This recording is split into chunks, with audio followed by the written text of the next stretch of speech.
I'm Samhita. My name is Maximilian Chavez. My name is Carmelita Lee. Our product for today is for children with autism because they find it extremely hard to identify their emotions and cope with stress. We created the Beta Band, which is essentially a headband. It reads your beta waves, which fall in between a certain low and high beta wave. And if you're outside that range, then your brain is not acting as a normal brain. Project Event has definitely impacted my sense of teamwork. I can collaborate a lot more with my peers, have that design thinking into mind. How can we target our users and have the best influence and the greatest impact on their lives? Working and coding and doing all that stuff, it gave me a chance to be familiar so that I'm not as intimidated going into college. And it's actually made me a lot more excited for freshman year of college. We've definitely opened our minds up a lot more, and we've learned how to cope with maybe our product not working and still learning from our mistakes. Having interacted with people who are on the spectrum, young adults and little children, and seeing what they go through and understanding their experiences, and then being able to put that into a product, engineer something, and then see that truly affect them and help them. A lot of people try and create products for people that they don't even they never even talked to before. So we had a lot of things that we thought would be good, but after talking to people who actually use wheelchairs, they were we don't have problems with that. So it just you really should talk to people and get to know them before you make assumptions about things that they struggle with. I think the impact has been huge, and it's changed my outlook towards for project-based learning and education a lot, actually. The reason is because prior to Project Event, I focused a lot on just developing technical skills and having the students learn laser cutting, 3D printing, soldering, sort of for the sake of learning 3D printing, laser cutting, and soldering. But working with Project Event and anchoring these technical skills to a real-world problem has really, I think, made the learning experiences more meaningful for the students so that they understand what the application is, and has helped with retention and student involvement. It's been really great. None of these girls came into this project thinking that they were inventors or makers, or that this kind of thing was something they even wanted to do. All of them, I believe, have been radically transformed just by this idea that the world is invented, right, and designed, and that they can participate in designing that world, right? I watched them gain confidence interviewing people, really understanding and delving into design thinking and human-centered design. I watched them struggle through prototyping and then succeed and feel really empowered by that. We have 4 women here who are ready to take on the world and change the world with the invention that they're making, and this is not something that they would have even considered doing in September of this year. It's been really amazing being able to turn a problem into a solution just through engineering. And so I think Project Event has taught me that anything that you see out in the world, if you think there's a way that you can fix it, it's totally doable, and that there are resources out there and people out there willing to support you throughout the journey. This is bigger than just us.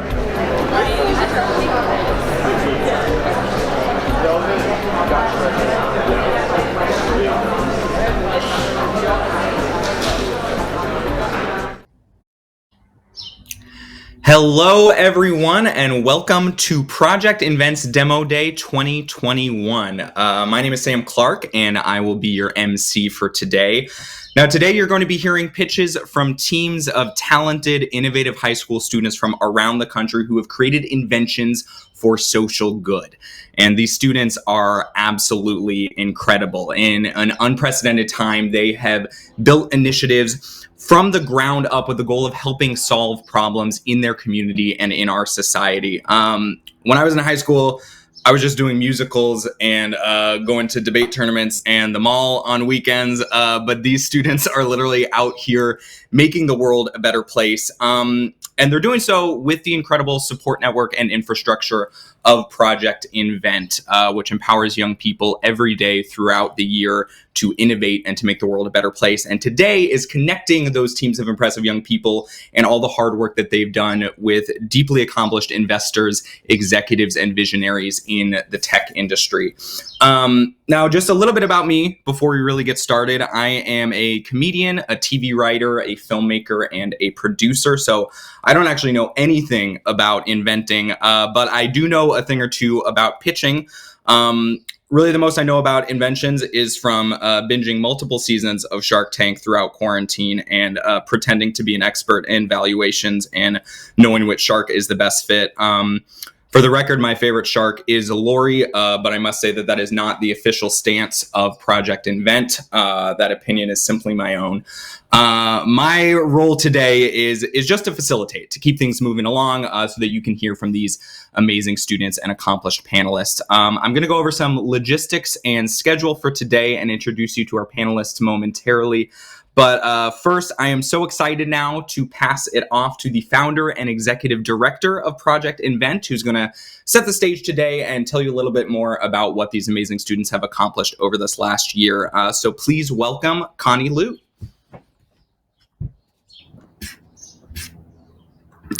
Hello, everyone. Thank you so much for joining today. I'm Connie. I am the founder and executive director of Project Invent. And it is such an honor for you all to join us for our first demo day of 2021. At the start of the event, you got a sneak peek into our very first demo day ever back in 2019. That day, the way those students shined told us that we were really onto something with getting students catalyzed to invent across the country. And since then, we've grown from 10 to 50 schools across the nation. Of course, a lot of other things have changed too over those few years. This year, COVID-19 led to a pretty unprecedented time for our teams to adjust to all of the new challenges with learning online. Despite this, our students and teachers didn't give up when faced with the challenge of inventing virtually. They signed on in a pre-COVID world, and they recommitted to inventing for a better world once they were here. They had more Zoom meetings and created more virtual sticky notes than we can count.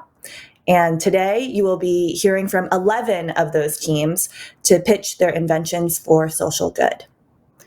They have tackled everything from tracking missing pets to helping students with disability participate in team sports along all their classmates. We're so excited to have them share what they've created, but most importantly, we're really excited about the learning process they went to throughout the year. They built circuit boards and learned how to code while sitting for the nth hour at a computer after a day full of Zoom classes. They led video calls with their users to learn about the challenges they faced with anxiety or farming. And they worked closely with their classmates to pivot their ideas when it didn't work and practice that resilience and picking themselves back up after failure.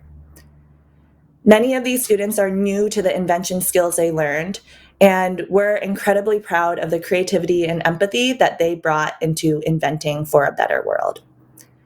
These are the skills that will stick with them, no matter what career path they choose. It's an honor for us to be able to share these inventions to you today. I know for these students, having you here, even virtually, is what makes it all real for them. So thank you, and we hope you find inspiration in today.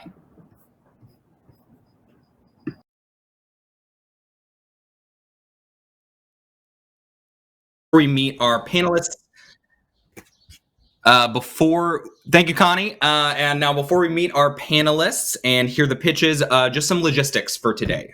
So this is a 3-hour event, but don't worry, we will have a 5-minute intermission for snacks in the restroom. When pitches begin, each team of students will present a 5-minute pitch video, followed by a 4-minute question and answer session with our panelists. And thanks to our amazing Project Invent team who has produced this virtual event, you can interact directly with the teams on our platform. So you can check out some of the features around your screen. You can send emojis to a team that's pitching to cheer them on, which they will see on our virtual backstage platform. We also have a comment function, which allows you to share your thoughts, even ask a question to the teams. When you leave a comment or a question, just type your name and indicate whether you're a parent, a donor, a student, an educator, or simply a fan. Please remember to be respectful and encouraging and kind. And when a team is done with their question and answer session with our panelists, they will be able to see your question and respond to it directly. And finally, you will notice a donate button. Project Invent is, of course, a nonprofit organization, and the work that they do year round to help these students ideate and incubate these inventions for social good, and events like today, like Demo Day, connecting these students to these industry professionals on our panel. Those are all made possible by donors like yourself. Project Invent is able to train teachers, run events like today, and support teams throughout the year thanks to that community. So please consider donating. You can even think of the donations like a tip jar throughout the day as you're seeing pitches that you like. Excuse me. Now, without further ado, we will meet our panelists. Our first panelist works with our company sponsor, Google, where she is the Director of User Experience for Apps, Video, and Display Ads. Welcome, Abigail Gray. Abigail, in a quick sentence, what are you most excited about seeing in our students today? I love the creativity and the unbridled thinking of young people, and that's what I'm most excited to see, their unique take on the challenges that they've decided to address. Fantastic. Thank you so much, Abigail. Abigail will be swapping out at Intermission with her teammate at Google and co-panelist, Carl. I'll introduce him after Intermission. But our next panelist also works with our company sponsor, Google, where she works on the consumer hardware group and manages Google's award-winning color, material, and finish design team. Welcome, Jenny Davis. Jenny, same question. What are you excited about? What are you looking forward to seeing in all of our student pitches today? Yeah, good morning. I'm just really excited to be here to learn and to be inspired. So, yeah, that's what I'm mostly excited about today. Perfect. Fantastic. Thank you, Jenny. And our next panelist, moving right along, is the CEO and co-founder of the AI firm Xer, and is also a veteran entrepreneur and new tech investor. Welcome, Zah Thet. Zah, what are you excited to see in our pitches today? Well, I'm stoked to be here. Thank you for having me. I think it's just, as the other folks have said, super inspiring. What I'm most excited about, though, is having my 4- and 6-year-old come in and watch some of these and just understand that this is something that they can do, that they can invent, that they can change the world. They don't have to wait, 20, 30 years to do it. They can do it right now. Maybe they're a little early, but super excited to hear from everyone today. Fantastic. Maybe in a couple of years. Thank you so much, Zah. Our next panelist is the co-creator and the head of partnerships at Groundswell, where she has helped grow a number of different startups. Welcome to Lisa Schumacher. Lisa, what are you looking forward to seeing today? Hey, everybody. I'm most excited to knowing what it's taken all of you to get to where you are today, getting to iteration, knowing that your first time out of the gate is rarely right, if ever right, and seeing and hearing and learning from your experiences with your users today is what I'm really excited about. Awesome. Thank you so much, Lisa. And our final panelist is an education and STEM consultant, a curriculum developer, and teacher coach who also started the Tech Museum. Welcome, Greg Brown. Same question as everyone else. What are you looking forward to seeing today? Thank you for having me here. It's a wonderful opportunity to really, I think, to see the transition that children make as they go from being just students to seeing themselves as the future innovators of the world. And you really are that. What I hope to see today are flashes of brilliance, wonderful little glimmers of excitement and enthusiasm that will carry you through a fantastic career. Amazing. Absolutely. Now that you've met all of our very accomplished panelists, it is time for the main event. Every team, as I said, will have 5 minutes of a pitch video and then 4 minutes of question and answer with the panelists. Before we start, just a quick reminder to all of our student teams before we begin. You've already done the hard work, right? You've identified your problem to solve. You've designed, you've redesigned, you've interviewed your users, you've spent dozens of hours coding, building circuit boards, etc. So think of today as your time to celebrate that hard work, right? To show off what you've done, to advocate for your invention, and of course, to learn and grow with these panelists, with these industry professionals. So take a deep breath, shake off the nerves, and have fun with it. Let's do this. So without further ado, our first pitch of the day is Mindswayer from Best Buy Teen Tech Center in Lakewood, Colorado. Mindswayer is an automated multi-sport playing device aimed to make PE more accessible for students with disabilities. Hi, my name is Brianni, and I will be presenting the Mindswayer along with my teammates Ashley and Eleni. Our community partner is Jefferson Adopted PE. When we first got to know them, we immediately discovered how passionate these teachers were to see their students succeed and be independent. This made us committed to help them achieve their goal. These two PE teachers help tens of thousands of students in the entire Jeffco district. They transport all of their equipment for students with disabilities so they can play sports alongside with their peers. PE classes are required by law. There are millions of students with disabilities across public schools and are in need of adapted PE equipment, which many times is hard to transport for teachers and caretakers. Our design solutions addresses different disabilities. It's easier to transport and set up. It promotes independence learning while being fun and educational. Also, our device is height adjustable for students from kindergarten to 12th grade. Meet Benny. He's our ideal target user. He is unable to hit the ball accurately due to his cognitive disabilities. He wants to be independent, learn new skills, and one day Benny hopes to play in the Colorado Rockies. We research existing equipment on the market, and this is who we think our competition is. They have some of the attributes of our design, but range in price from $50,000 to $4,000. This shows the difference between our product and those of our competitors, because we address these four major things. We really took into consideration multiple disabilities, allowing independence, education opportunities, and smart technology. During our ambulation sketches, we came across the challenge of trying to make sure we all fit the needs of each kid, and took in consideration of following these questions. Is it intuitive? Is it easy accessible? And would it fit every student's needs? In the process of user testing, we came across challenges to accommodate every student's needs. Unfortunately, we couldn't test it with our community partner, but yet received very informative feedback. We have then narrowed our feedback to create a more intuitive device that could adjust in height to every student's needs, and added a circle with the hand printed onto it for easier targeting when trying to aim. Now I present to you our beta prototype. It has 3-leg tripod which is adjustable. We got a baseball bat swing device on top, and inside is equipped with a motor, and it's all designed to be transportable, and it's very easy to fold and light to carry. This is our schematic that will work the same as the Raspberry Pi. The input is the movement of the joystick, and the output controls the motor that will swing the bat or the golf club. At the top of the device, there will be a clamp that adjusts to fit the handle or the bat of the golf club. This is another feature of the Mindswayer. It could also be used to play golf as shown in the video.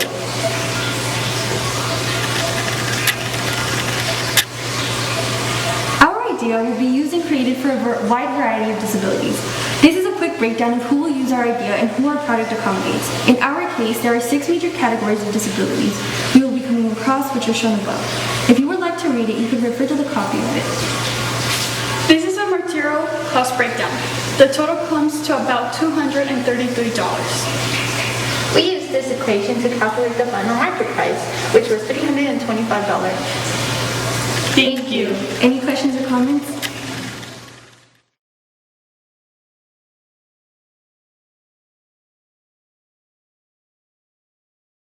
Have a 4-minute question answer with the panelists.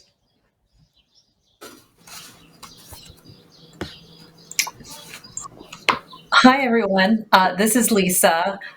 Question for you, and maybe I missed it at the beginning, but help me understand. You gave an idea of your materials costs as well as what the price was. I wasn't sure who your intended buyer is. Could you help me understand that?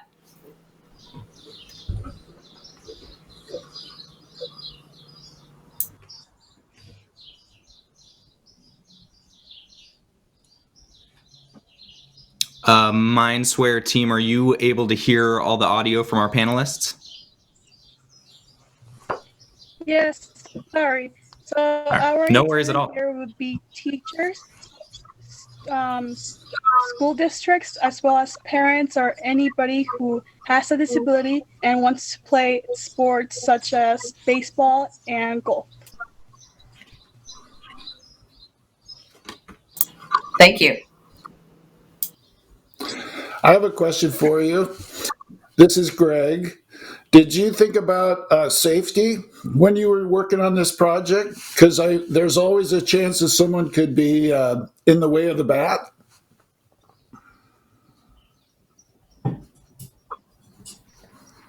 What were your thoughts on that? Brianna, you want to answer that? Yes, of course. So we did go through some safety measurements on this because we believe that the height adjustable and all that stuff and like keeping the distance, knowing where it is, I believe that that's what we will have put to make it as a safety precaution. Also, we will later further on add some like modes onto the project to have it not be like different settings and modes for the different people with disabilities also.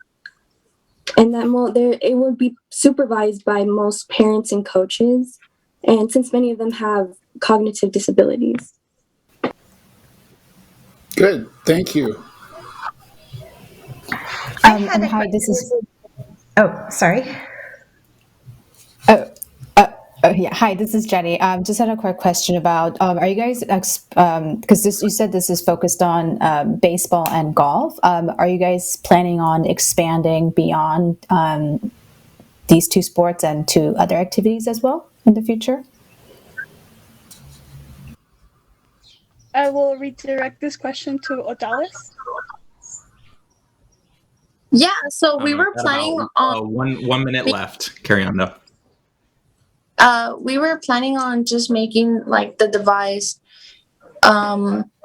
just making it more more advanced, where we could put hockey, where we could put other types of like stuff on there where we could adjust, and we could honestly change the settings because we are thinking about doing an app too. And well, yeah, that's what we have for like different sports and everything. We're thinking about like putting on like new sports on there, but for now we're just trying it out and trying to see if like the golf and the baseball, which it's been working really good for us, and it's been really a big process. Thank you. Great, and that is time on the Q&A session. Really great work, Mindswayer. Thank you all so much for your time. We're going to move right along to our second pitch. Our second pitch is Idle Reminder from E3 Civic High School in San Diego, California. Idle Reminder is limiting our carbon footprint affordably, because helping the environment doesn't have to be complicated. Take it away. Hi, my name is Tiffany, and my team member Nancy and I will be presenting the Idle Reminder, a way to limit our carbon footprint affordably because helping the environment doesn't have to be complicated. Climate change is a growing global problem. Climate change puts many lives, whether it be humans, animals, or plants, at risk. As a matter of fact, scientists have observed that over 1 million species of animals are at risk due to climate change. Now, there are a lot of factors having to do with the increasing effects of climate change, production being the number one cause. But another leading cause of climate change is transportation. Transportation is responsible for 30% of the greenhouse gas emissions released into the atmosphere. Nancy and I decided to take this information and relay it to MTS, San Diego City Bus System, and ask some questions. Upon an interview with the bus driver, we found out that the average bus driver idles their vehicle for about an hour per workday, which of course releases an excessive amount of gas emissions. According to him, it is routine for many bus drivers to idle their buses when going for a bathroom break, cleaning up their vehicle, and other activities. Public and private transportation is responsible for over a third of overall gas emissions released into the atmosphere. MTS is trying to find a way to be environmentally friendly, so they have considered implementing all-electric buses. However, electric buses are extremely expensive, takes up a lot of space, and hypothetically, if the transition to electric buses started now, the entire system will not be electric for the next few years. According to a professional that we met with, if the Idle Reminder was implemented, we would see less fog, as current fog levels in the city of San Diego and other big cities across the world is visible to the naked eye. Furthermore, we would see an almost instant increase in wildlife and more plants in the environment. Our solution to this problem is a device called the Idle Reminder. The idle reminder reminds bus drivers to stop idling their vehicle after a set amount of time. This means that MTS will produce less gas emissions. Compare the idle reminder to a seatbelt reminder.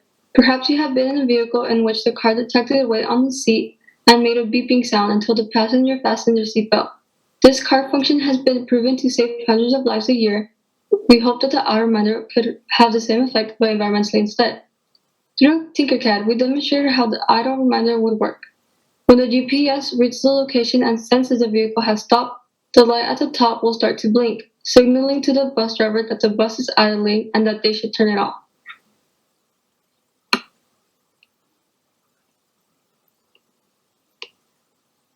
The idle reminder consists of the following materials: the Arduino, the USB cables, the GPS module, alligator clips, the buzzers, the switchers, and the LED lights, which totals up to about 70.5% of total cost.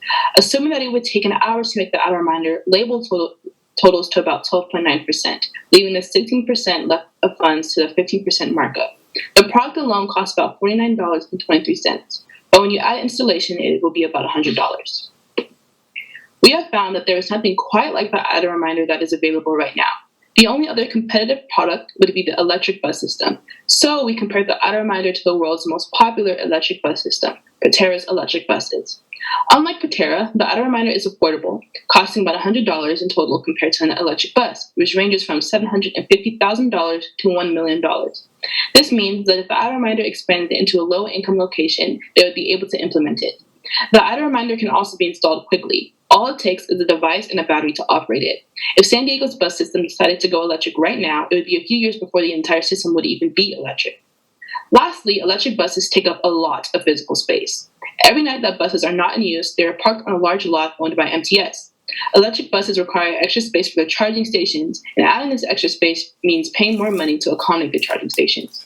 The idle reminder is space sensitive. It is only a few inches in both length and width and is implemented within the vehicle, so bus systems will not have to pay extra to accommodate the idle reminder. All things considered, the idle reminder is a great option to conserve the environment.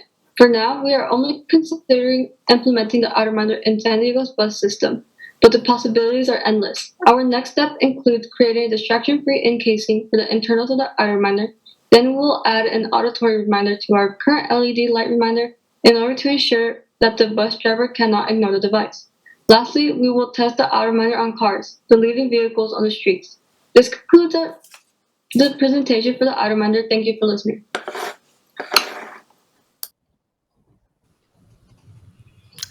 Great work, Idle Reminder team. Your question and answer session begins now. Hi, this is Abigail. My question for you is, in talking to bus drivers, did you guys get a sense of their appetite to actually turn off the buses and help with the pollution problem? And if so, how would you get them to use the idle reminder? That is a very good question. So initially, when we came up with the idle reminder, the idea to target the idling problem in buses did come from a bus driver, because this bus driver did want to conserve the environment, and they felt a little bit guilty about the fact that there was really nobody really cared to stop idling the bus. So when we created our device, we did take into account that maybe not everyone would care enough to use the idle reminder or listen to it. And that was our biggest run-in that we found was human response. So to target that, for our next steps, we want to add an auditory reminder to our visual reminder to make it to make the driver not able to ignore the device. Hi, ladies. This is I guess a similar question. Was there any feedback from the bus drivers as to why they leave the buses on and idling? Is it just because they don't like the process of turning it on and off, or what is the kind of the rationale behind it?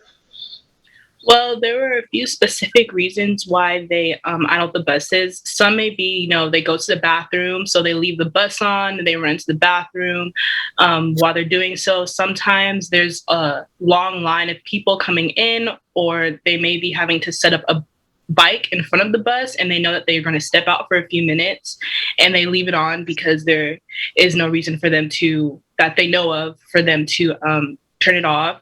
Sometimes in the morning, they may have it on while they're waiting in the lot to go to their first route. And those are a few specific reasons why they gave why they may leave the bus idling. That's great research. Thank you. Thank you.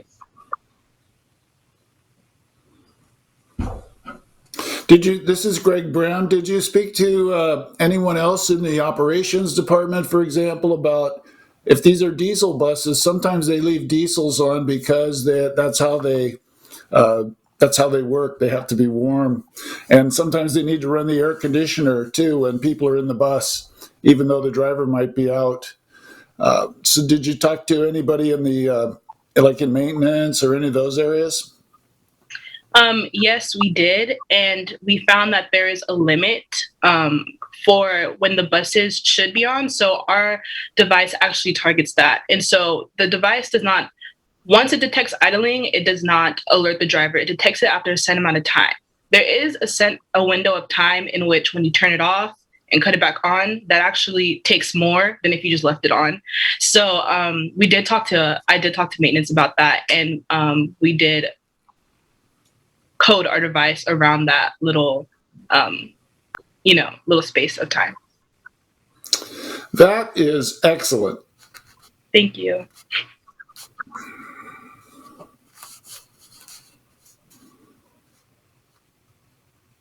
Got time for one more question.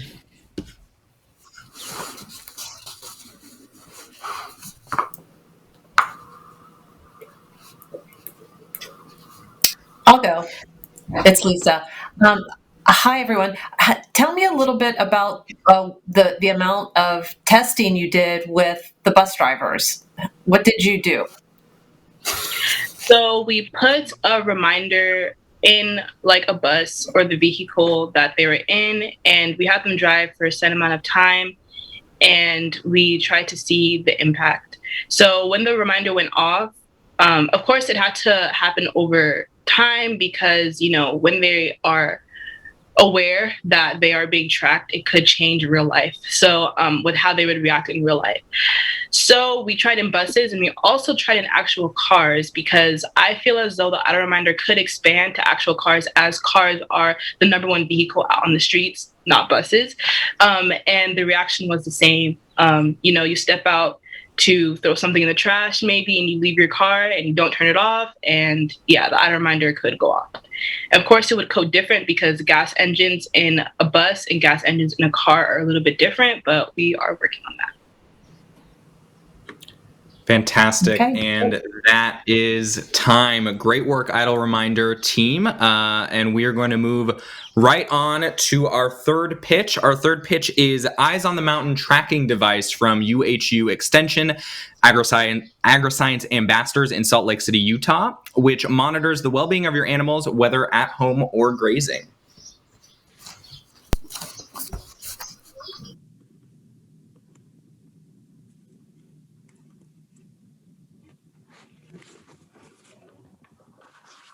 Hello, we are the USU Extension Agriscience team, and we would like to tell you about our invention, the Eve Reader. You might notice that this is a name change from our original title. Eve stands for Environment and Vital Signs Educator. Our team has 3 members, Ashley, Josh, and Noah. We live in various parts of Utah, but have come together to work on Project Event and other projects to advocate for agriscience in Utah. As we began the project, we knew we wanted to do something to help farmers and ranchers in Utah. We looked at several issues and finally determined that we wanted to use technology to better help farmers and ranchers track their animals. In Utah, beef ranchers often have their cattle grazing on the open range throughout the summer. It is important for them to know that the cattle are doing well. One steer can be worth several $1,000s. We also recognize that the technology might help farmers and ranchers track sheep and other animals. For our project, we partnered with BVRL Corporation. This is a farm and cattle ranch that has been in the same family for over 100 years. The corporation has the initials of four brothers, Bud, Voy, Rowe, and Lowell. We also partnered with Jesse Hadfield and Josh Allen from 4-H. Jesse helped us know more about the needs of livestock, while Josh helped us learn more about sheep. Our partners us to understand that we would need to build a sturdy device that would withstand the weather. It would also need to be low power and have a long battery life. Our solution was to create a device that could be carried on an animal collar to collect information about its location, welfare, and weather conditions. Our current version measures humidity, temperature, and number of steps a cow is taking in a day. It took a long time to learn to track these features and to design the model that could easily fit on a cow's neck. In the future, we would like to track the location with a GPS and develop an app for ranchers to more easily access this information.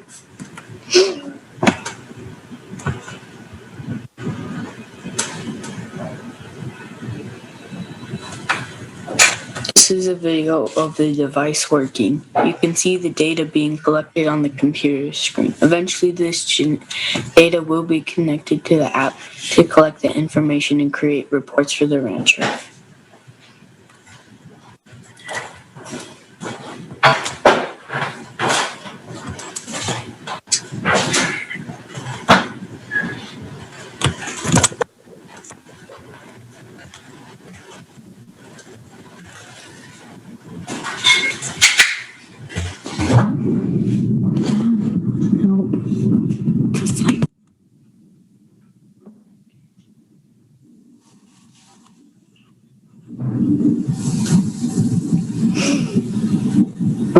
There's some similar projects out there.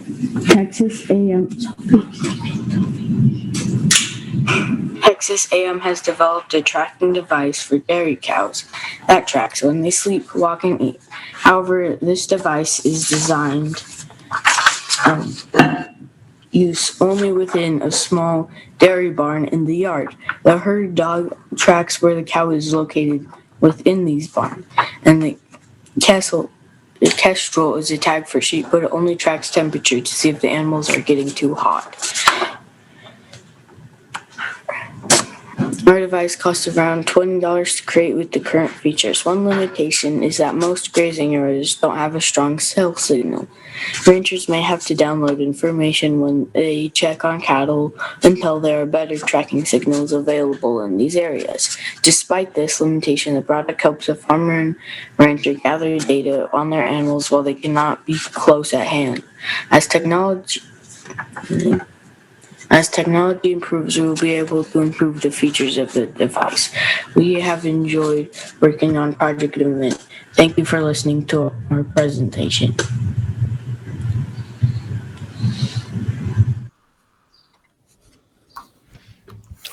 Fantastic. And EVE Reader team, your question and answer session begins now. Hi, this is Jenny. Hi, this is Jenny. Really interesting device. I know you guys mentioned about this device needing to withstand weather, and I just had a question about, or were you able to do any testing to test the robustness of the device? And if not, do you have any? What's your plan for testing that?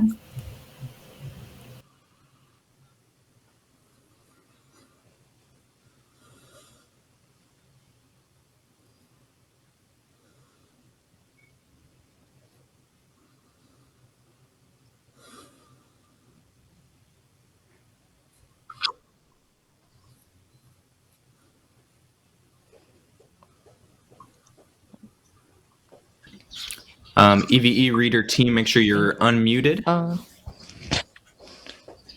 So our prototype had a metal casing, and we set it in the rain to see if it interfere with the wires, and it didn't. So That was most of the testing we did. Great, thanks. EVE team, this is Abigail here. I was wondering, I live in New York City and have for about 25 years. So I'm wondering if you could help us understand what the animal owners would do with the information about temperature, humidity, and the steps that the animals are taking. How will that help them in their day-to-day life?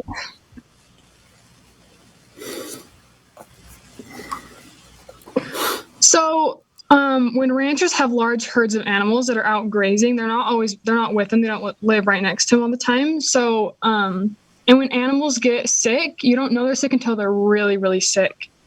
And so right now, people that use these, we like to call them Livestock Fitbits.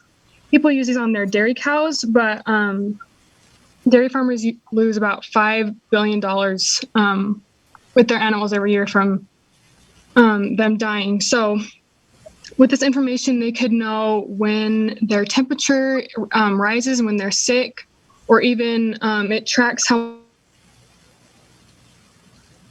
much they walk a day. So when a cow is in labor, they separate from the herd and they're out by themselves. So by tracking their steps, you would know when they are not with the herd and how much they're walking. And then you would be able to go there and see when they're in labor and take care of that. Thank you so much. That really helps. And this is a technical question. Currently, how are you thinking about it, communicating that information back to rangers? I believe you said something about cell signals. Is there some sort of GSM or some sort of chip in there that would dial that information back to home base? Josh, could you answer that for us? Oh, Noah, sorry. Currently, it uses a wire to show the information, but we're hoping later on in the development to have it send it wirelessly through a chip that would be in the reader. Very good, thank you. Great, and let's get one more question.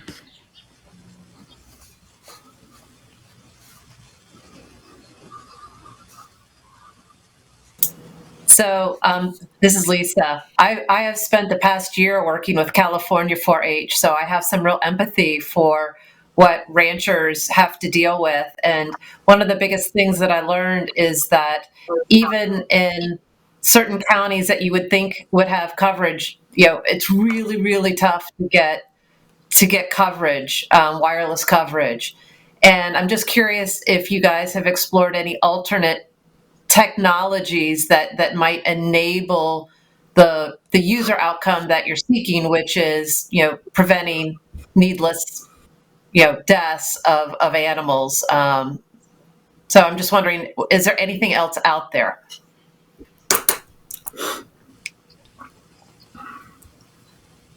Okay, so currently out there, there's a lot of cattle use ear tags, and so a few companies have developed technologies that send through satellite signals from the ear tag and can communicate location. The problem with that is ear tags actually get ripped out quite often on trees and fences and whatnot.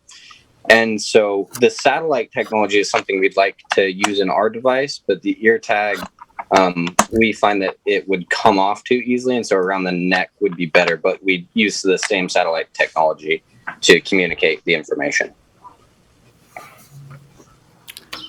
Fantastic. Great work, EVE Reader team. Fantastic. And we will now move on to our next pitch. Our next pitch is Earth Ice from Breakthrough Training Center in Arcadia, California. Earth Ice is a revolutionary soil supplement with multiple implementations to help mitigate global warming.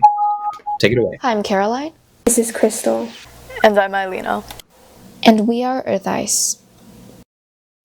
Industrial fertilizer is a huge contributor to global warming and climate change. According to the University of California, 1 molecule of nitrous oxide, the byproduct of fertilizer, contributes to almost 300 times more to climate change than carbon dioxide. The negative effects of industrial fertilizer can be broken down into 3 main categories: degradation of soil quality, climate change, and disruption in local ecosystems. First, let's talk about the degradation of soil quality. Studies show that excess fertilizers lead to disorder in the balance of elements in the soil. Moreover, the soil structure and its pH level is negatively affected by the fertilizer. According to the United Nations, 33% of the world's soil is already degrading, and up to 90% is at risk to become degraded by 2050. Second is the effect on climate change. Fertilizers exacerbate climate change by generating nitrous oxide. Nitrous oxide destroys the stratospheric ozone that protects the planet from ultraviolet rays. Since 1750, the nitrous oxide level in the atmosphere has risen 20%, and it's still increasing. Agricultural soil management is responsible for 74% of global nitrous oxide emission. The mass amount of fertilizer in soil runoff also flows into local groundwater and disrupts the ecosystem. Roughly 20% of the nitrogen of fertilizer is washed away from farms each year into the ocean, causing algae blooms which strips the oxygen out of water and causes local fish to suffocate.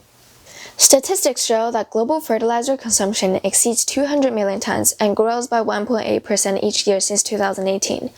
While 80% of the nitrogen in fertilizer runs off into the environment, the fertilizer that remains effective in the soil not only destroys the soil health, but also contributes to global warming. Our solution is earth ice. Earth ice is an artificial sand that increases the reflectivity of soil, maintains soil moisture, lowers soil temperature, and promotes soil structure. Earth ice is made of cetyl alcohol and glass microspheres. The microspheres are able to reflect light because they are hollow. Cetyl alcohol is a non-toxic wax that acts as a bonding agent and can be formed into anything when heated.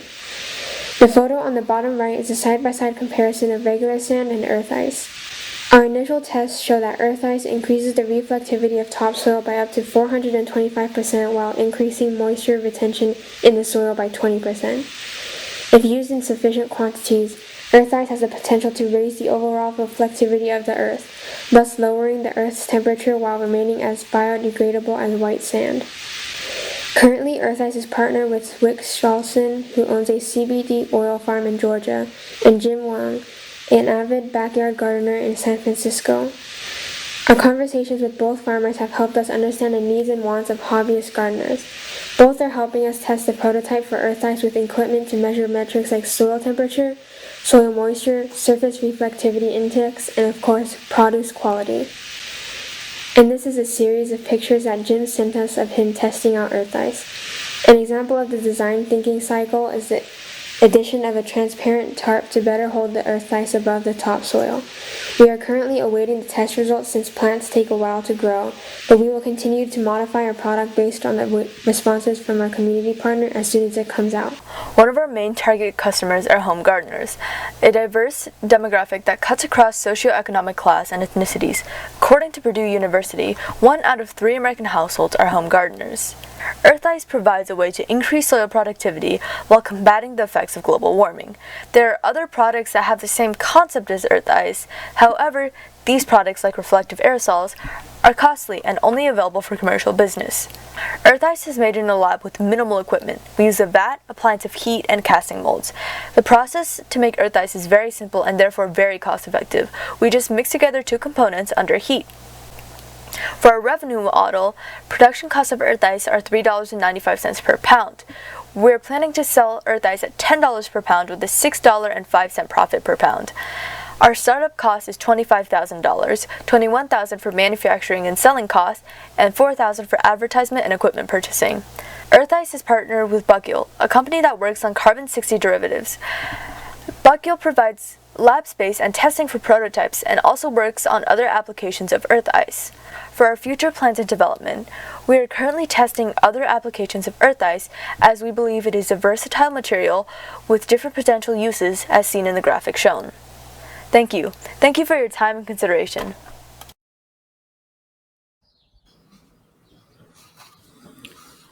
Great work, Earth Ice team. Your question and answer session with the panelists begins now.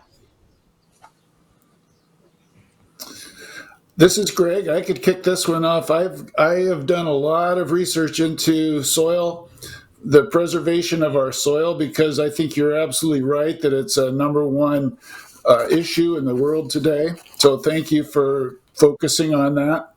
I would be interested to know how your product compares to simpler solutions that gardeners might be more used to, like putting white rocks on the ground or something like that. Did you compare? Have you done side-by-side tests with other types of products? I'll let Annika answer that question. Yeah, one of the biggest components to earth ice is that it floats. So when some of the earth ice goes into like soil runoff, it goes into the ocean, and it increases the reflectivity of the ocean, something that putting stuff like white rocks doesn't really accomplish. As with testing other like substitutes, we had Jim test with traditional black tarp, which is conventionally used to maintain soil moisture. But that doesn't really account for the overall air and soil temperature. In fact, it actually increases soil temperature with the black tarp because it absorbs some of the sunlight. Thank you.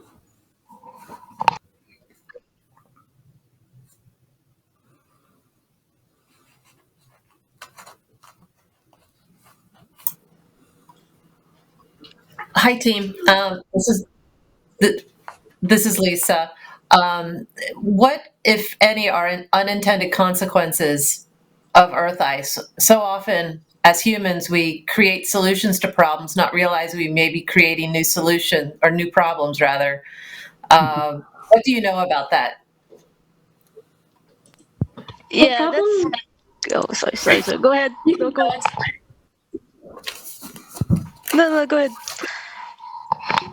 Okay, one problem with our product is if we put too much and too much goes into the ocean, it could create like imbalance and kind of I'll let Annika add more. So we don't really know because at the scale at which it all depends on the scale, right? So I'm pretty confident that we don't have enough sand in the world to make that big of a difference on the ocean, because the main component of earth ice, which is the acetyl alcohol that makes it float, is an oil that like wears off. So eventually it just sinks back into the ocean.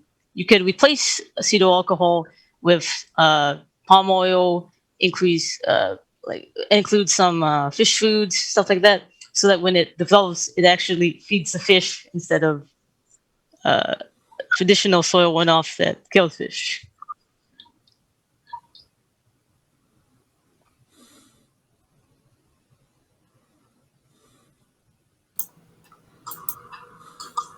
Nico, you want to add on something to that?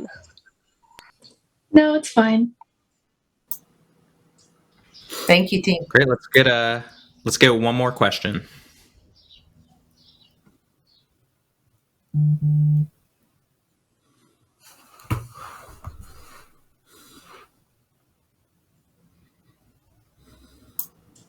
If you have a question, you're muted right now, so I can't hear.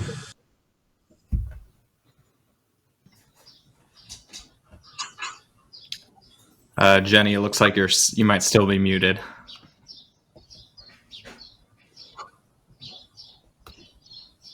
I'll ask a question if Jenny can't go.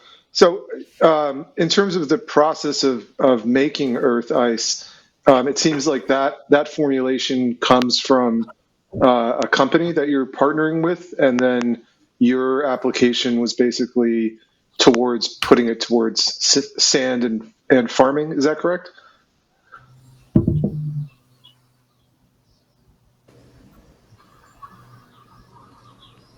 Okay, I'll take this one. Yeah, so the emitter of earth ice, Pete, actually uses this for usually his application is going to be in making quantum computers. He needs a reflective material for that purpose. He basically, how I came up with this idea was I worked an internship at this company, and I approached him to probably like test this, the possibility of testing this as a biodegradable mulch, right? So he was interested in that because he had previous experience in that industry, and he said that it could work, but you need to partner with the right people, and he doesn't have the time for that. He's working on his C60 and his stuff, so I asked if I could just take over, maybe like strike like a partnership kind of deal for the product, and go ahead with marketing it to the agriculture side. Great. Well, that is Very good. Thank time you. on our Q&A session with Earth Eyes. Thank you so much, team. Great work. And we have one more pitch before intermission. Our final pitch before intermission is Pomegranate Patch from Medville Area Senior High School in Medville, Pennsylvania. Pomegranate Patch is a wearable device that helps people monitor and regulate their anxiety. Take it away, team. This is our product, the Pomegranate Patch for Project Invent, created by Molly Carswell, Jenna Bosco, Lizzie Hyatt, Audrey Sipple, Sophie Shaw, Quinn Yoder, and Katie Crawford.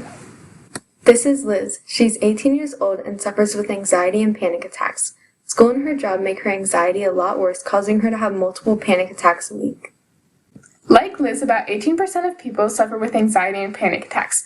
Unfortunately, only about 37% of those people receive treatment.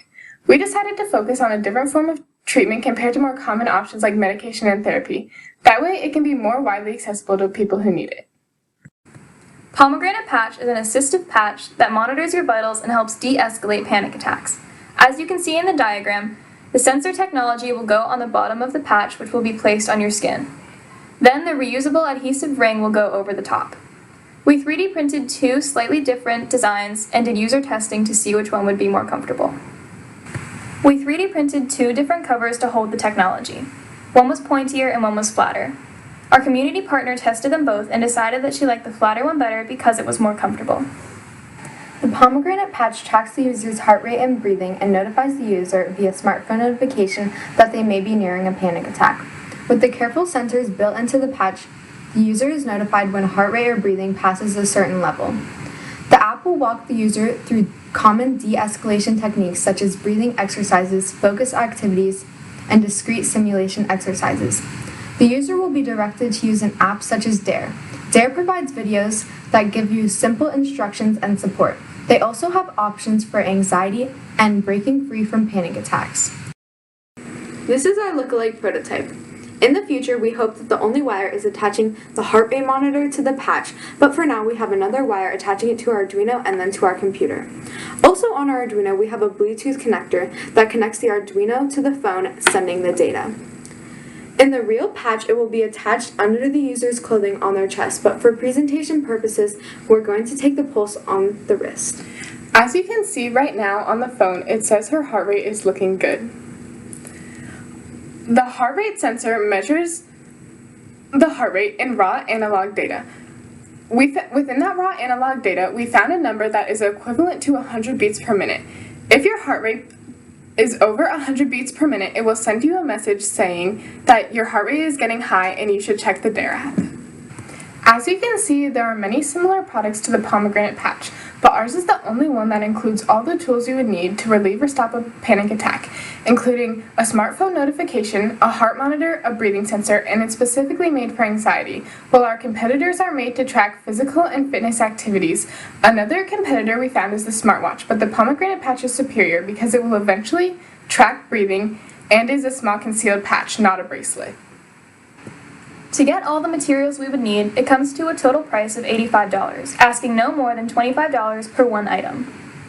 As you can see from the graph, the total price for the Pomegranate Patch is $170. $85 coming from materials, $55 for markup, $18 for overhead, and $12 for labor. Our next steps include making a website using Squarespace, continue user testing, and make social media accounts where we will advertise and inform. Some platforms we intend to use are Instagram and TikTok. We also hope to add a breathing monitor. We are asking for $100 for user testing, $100 for our website, and $200 for advertising, equaling out to $400 altogether. Pomegranate Patch would create less stress and anxiety attacks, which would create a happier and brighter world.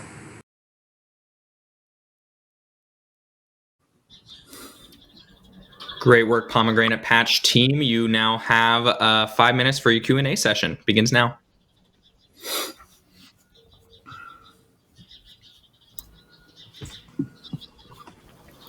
Hi.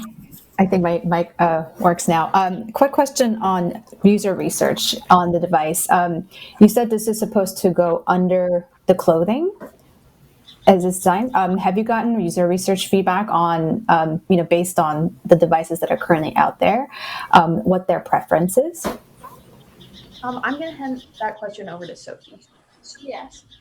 We have worked with our community partner, and she's made it clear that she wants the patch to be very discreet.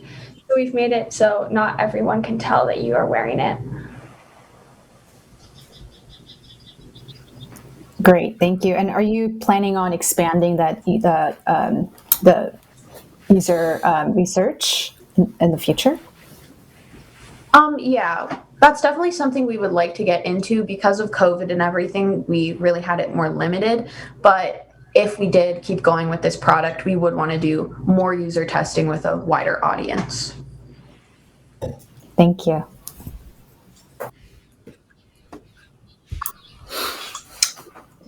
Hi, team. It's Lisa again. Oh, okay. Can you talk a little bit about what, for people who are suffering from anxiety, and I believe your target was young women, but maybe I got that wrong. What do you know from your research about what would prompt them to use a device? Like, what are all the things that they might try first before they get to this? How would what do you know about their trigger that would help them get to using a device? Okay, so our main audience for this product would be people who either aren't feeling comfortable with the idea of medication or therapy, or maybe they don't have health insurance, so those aren't really long-term options for them. So the Pomegranate Patch would provide a different option for them that would be discreet and a one-time purchase so that they could manage their anxiety in a way that works for them. That makes tons of sense. Thank you. Abigail here. I was wondering if you had a chance to test the content you mentioned from the DARE site or the delivery of that content with your users as they were using the patch to see if you were able to match that up well enough to give them immediate relief from their symptoms. We had not used them together, so when the patch gave us a notification, we didn't have them go straight to the app. But when we were looking through the app, we made sure that it fit the qualifications that we wanted. And in the future, one of our next steps would probably be designing our own app that would fit better to our product. This is just a question about the breathing monitor. Is that an expensive addition to the hardware? What advantages does that give you over maybe just having heart rate? Yeah, so part of the reason we wanted to add a breathing monitor is because it would separate it from other items in the market, but it didn't fall within our budget at the time before this competition. And we tried an accelerometer, actually, from feedback from before the competition, obviously. And we found that it didn't work the way we needed it to. So that's something we would want to do in the future just because breathing is such a big anxiety symptom. Great. Let's get one more question.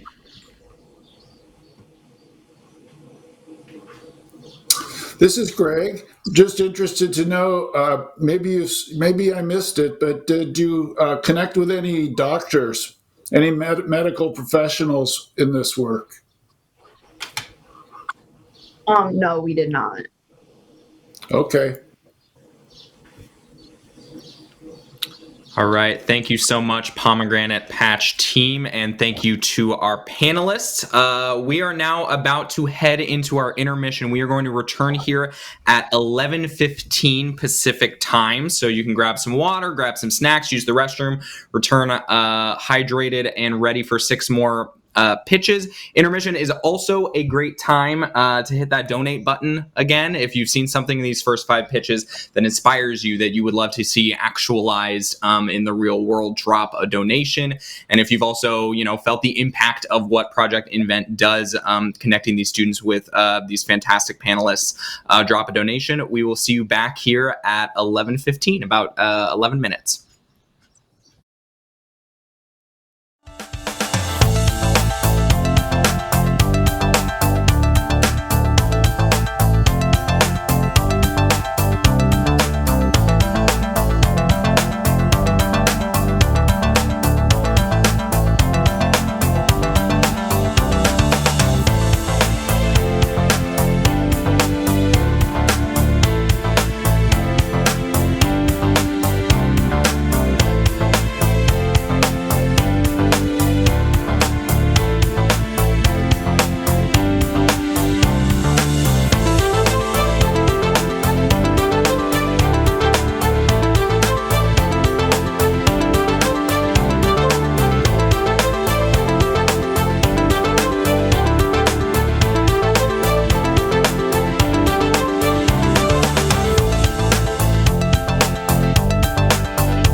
Welcome back from intermission, everybody. I hope we're all hydrated, rested, and ready for 6 more amazing pitches. A quick note before we dive back in. As I mentioned at the top, our panelist Abigail Gray is swapping out with a team member of hers at Google.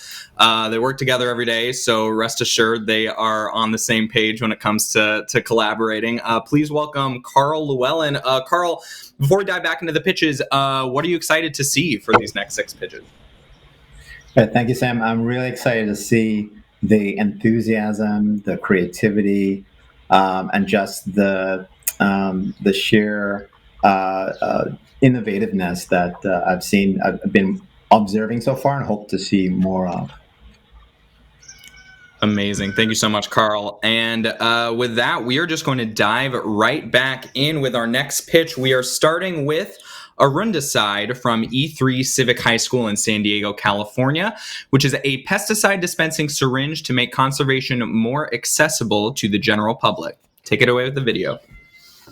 All right, welcome to our Arundicide presentation. I'm Lily, and I will be presenting alongside Flora and Kevin.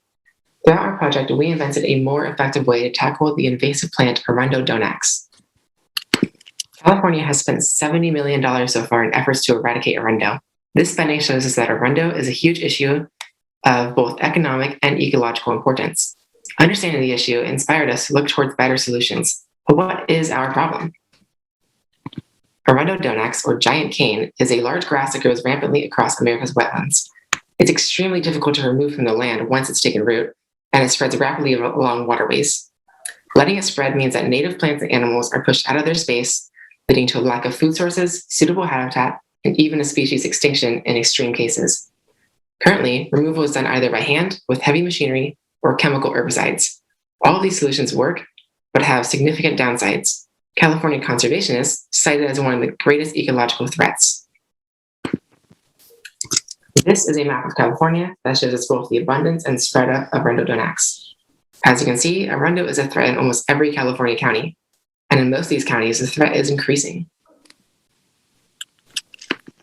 So we decided to create a herbicide gun that will not only be innovative, but also practical and easy to use. When compared to other herbicide guns, they usually sprayed in a wide area, affecting the surrounding environment, like wildlife and other native plants, and would eventually lead to a bigger issue. However, our solution, the Arundicide gun, will provide a quick and easy injection of a stem of a plant, spraying glyphosate that would run down through all the main roots of a plant, resulting in the death of a plant without affecting other plants or wildlife. Like I stated before, it is going to be eco-friendly. It won't disturb wildlife, only targets one root system. It's easy to work with, small but effective, and it's easy to apply. Arundicide is a herbicide dispensing syringe that makes eco-conservative accessible to everyone. Basically, our project would work from a simple push of a button, which would start a series of movement in a microcontroller. This would then lead to the activation of a peristaltic pump, and finally, it would inject the glyphosate into the plant. So in this video, we used the Arduino to code for the starting of the peristaltic pump. Once a button has been pushed, it would start coding in the Arduino.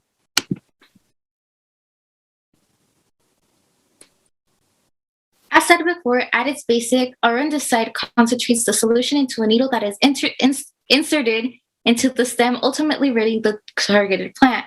The container holds the herbicide that will be ejected from the needle, and the start button commences the injection process. Unlike competitors, our product has the upper hand because it allows nearly all people of different strengths to make an impact, unlike the heavy and complicated products of our competitors.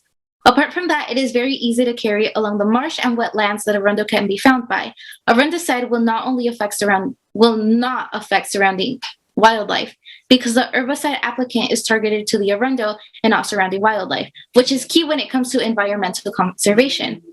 And rather than making the process harder by having to manually inject the herbicide to the tough stem, our automated button will do the hard work for us. Most importantly, our product will cost significantly less than our competitors, which increases our purchasability to a whole new level. Overall, our product satisfies efficiency, affordability, and accessibility, ultimately setting us apart from competitors. Arundicide helps eco warriors eradicate arundodonics by providing an affordable and intuitive method of administering herbicide. We expect to sell our products for $100. This factors everything like materials, labor, and overhead. The total cost of the product would wind up being at least a third of the cost of most competitors. Our product can be sold in retail stores along with being sold directly to government and conservative organizations. No matter where it gets sold, it will end up in the hands of volunteers across the country. We are asking for $1,000 for prototype testing, marketing, and operating expenses. $600 would go into different designs for our products, and another $300 for marketing and $100 for operating expenses. By funding Arundocide, you will be able to not only save and revitalize native ecosystems, but also support farmers and ranchers who are hampered by the invasive species. Questions? Fantastic. And let's take it away with questions. You got 5 minutes. So, hi team, it's Lisa. You mentioned $100. What volume of acreage or square footage does that cover? That's a great question. I think Lily can take this. Sure. By acreage, do you mean like how much land each device can cover? Yes. I guess I'm assuming. I don't know if you're selling the. That's maybe another question. Is the material, is that sold separately from the gun, or do you have to get a new gun every time? Right. So they will be refillable, definitely. It will be able to accept just about any commercial herbicide. Glyphosate or Roundup is what is commonly used. So it really just depends on how many people can get their hands on it and get moving with it. I see. So you're assuming that the $100 is principally for the gun, and then there will be kind of a wide variety of options for Roundup included to handle the. Okay. Thank you. Please go ahead. No, you go ahead. That's all right.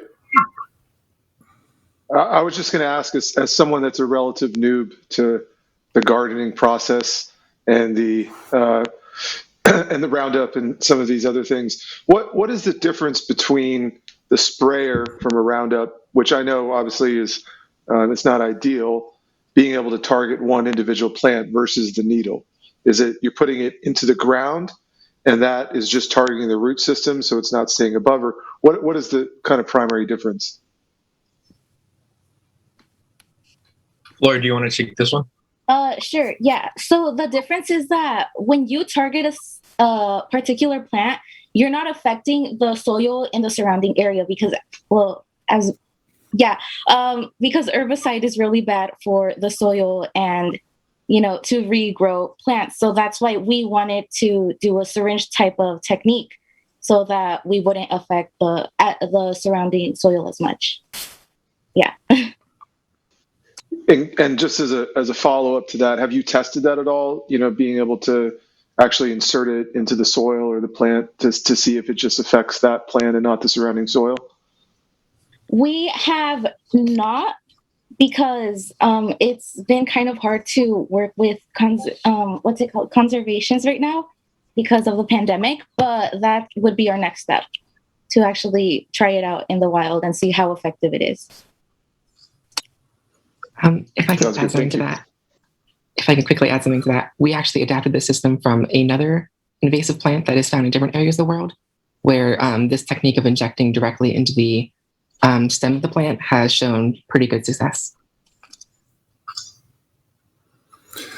My question was related to a little bit to the first question, which is I'm interested to know what acreage is affected, and it looked like those plants grow very densely, so I could see how you could inject the ones around the edge, but what about in the center? I can answer that question. So for mainly the root system of the plant connects to different plants, considering it would be not only the surrounding area, but once you inject it, it would probably the glyphosate would probably spread to the plants in the center. So I don't think we would have to worry about the problem of spreading it not only like in the perimeter, but also like in the area. Great. Let's do one more question. Hi, this is Jenny. I'm really glad somebody's paying attention to problems like this. My question's around efficiency. I think I also had questions around like injecting versus spraying. I think spraying would obviously cover more areas. Have you sort of thought about doing an efficiency analysis between injecting versus spraying?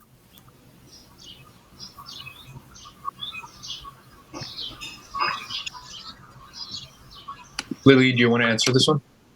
Yeah, sure. So that is a great consideration. We have not been able to look into it yet, but we would love to do more testing with that, more in the field. What we do notice, though, is that when we're working with these organizations, they're a little bit hesitant to use tools like sprayers because that does affect like the long-term sort of revitalization of the land. Because later, after the arundo is gone, they want to come in and they want to plant new plants. But if you spray the dirt, then it creates the issue of now the dirt is like not permanently, but very long-term affected by the herbicide. Got it. Yeah. So the priority would be making sure that you get to individual root, avoiding the soil. So yeah, I guess the ingestion definitely makes sense. Fantastic. Thank you, panelists, and great work, Arundicide team. We are now going to move on to our next pitch, which is Bearable from Sharpstown International School in Houston, Texas. Bearable is a sleep aid for teenagers. Hello, we are the Sharpened Spartans. Our names are Sam, Katya, Carla, Wadey, Daniel, and I'm Emily. We bring to you Bearable. And now for a short commercial break.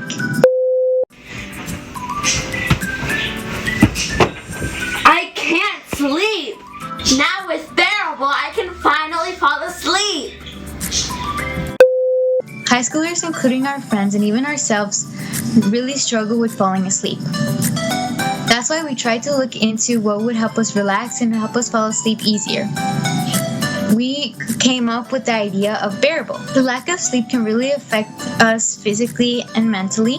It can really affect our grades and can cause us to have anxiety and depression. High schoolers, including myself, only get from 5 to 7 hours of sleep daily. And we're really supposed to get 9 hours, so it's really affecting us. During our research, we found that cats purring reduces stress along with sounds like rain and waves. Bearable has music and vibration, which will help you fall asleep easier and be productive during the day. Hi, I'm Daniel, and you would think that this is your normal bear you sleep, but you're wrong. Okay, this is Bearable, the bear that will make your life more bearable. On the left here, we have our initial design, and Bearable has a fluffy exterior, scents that are completely customizable, like chocolate or vanilla, and in the future we would add music. And it has vibration. So this is, in here we have the Tinkercat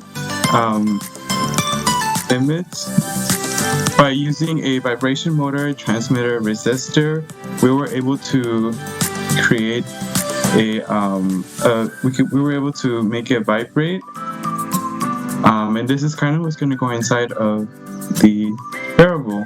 This is an image, and that's the vibration motor in motion.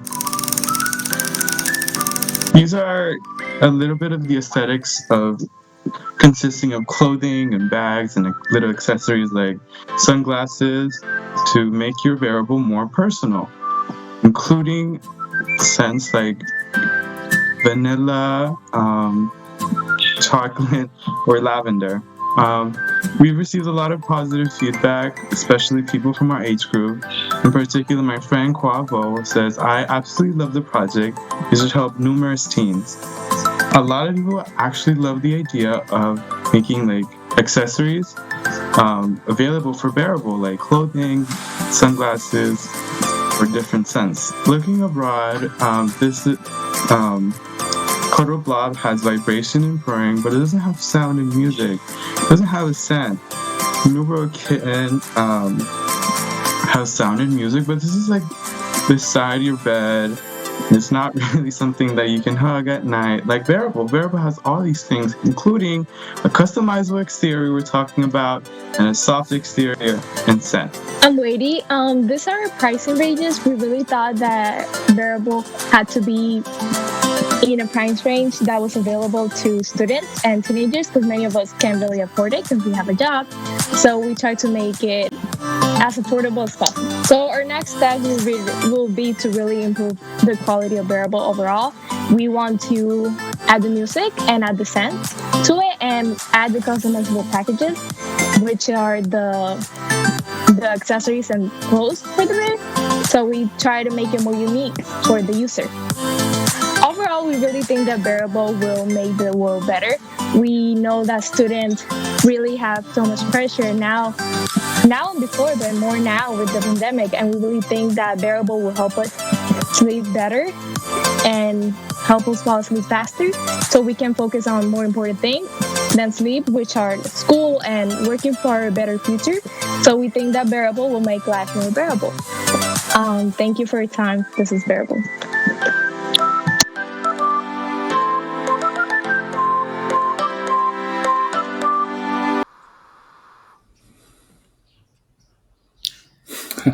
Thank you, Bearable team. Now you have your Q&A with the panelists.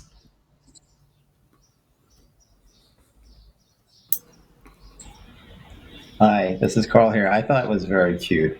I had a question. You mentioned some customization. What about the bear itself? Did you give any thought to the base product as to how you might customize that?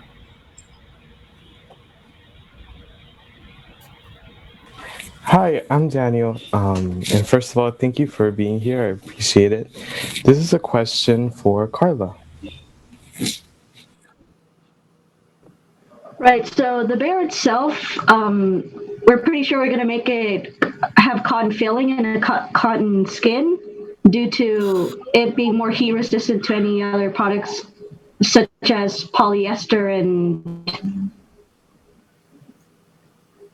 other options. The bear itself might have a few variations, such as a brown bear, a black bear, or panda. But in general, most of the customization will mainly come from the actual accessories themselves rather than the bear. Thank you. This is Greg. I think that's a fantastic idea, and to stick with the bear, I think is a fantastic idea because it is quite adorable. Also, I think it's a fantastic product for teens by teens, and so if you keep it simple, and it will be, I think, that much more sort of fun and something that other teens will want to really adopt. I'm interested to know if you have any scientific basis that you can point to for, or what is the scientific basis that you can point to for how this will help sleep? Did you research that in detail? Yes, we did. This is a question for Katya. Katya, take it away.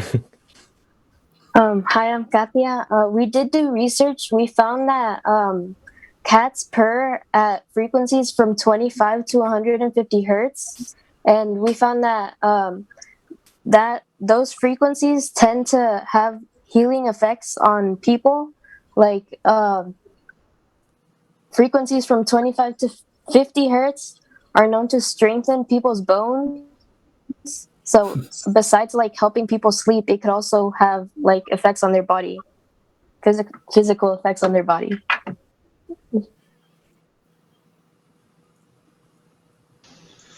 This is a random question, but who did your video production? Because it was definitely on point. Well done.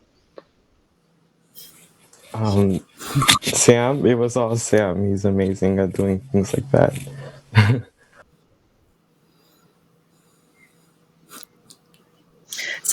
So I have a question. This is Lisa. I kind of want one. I think my husband wants one.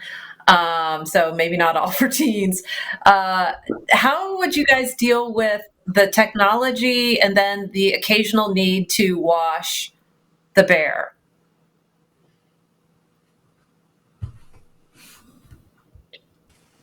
Carla, this one's for you. So basically, we're thinking of having the bear have a sort of zipper or essentially an opening where you can take out the electronics inside temporarily. And due to the bear being made out of cotton mainly, it will be able to be tossed into the washer or washed and dried easily so that it doesn't get damaged. And then once you're done with that, you can put the components back in and it'll work just fine.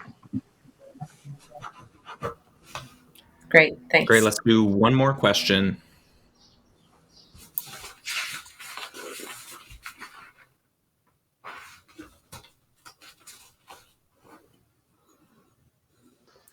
This is going to date myself, but when I was a kid growing up, everyone wanted to get their hands on this thing called a Teddy Ruxpin.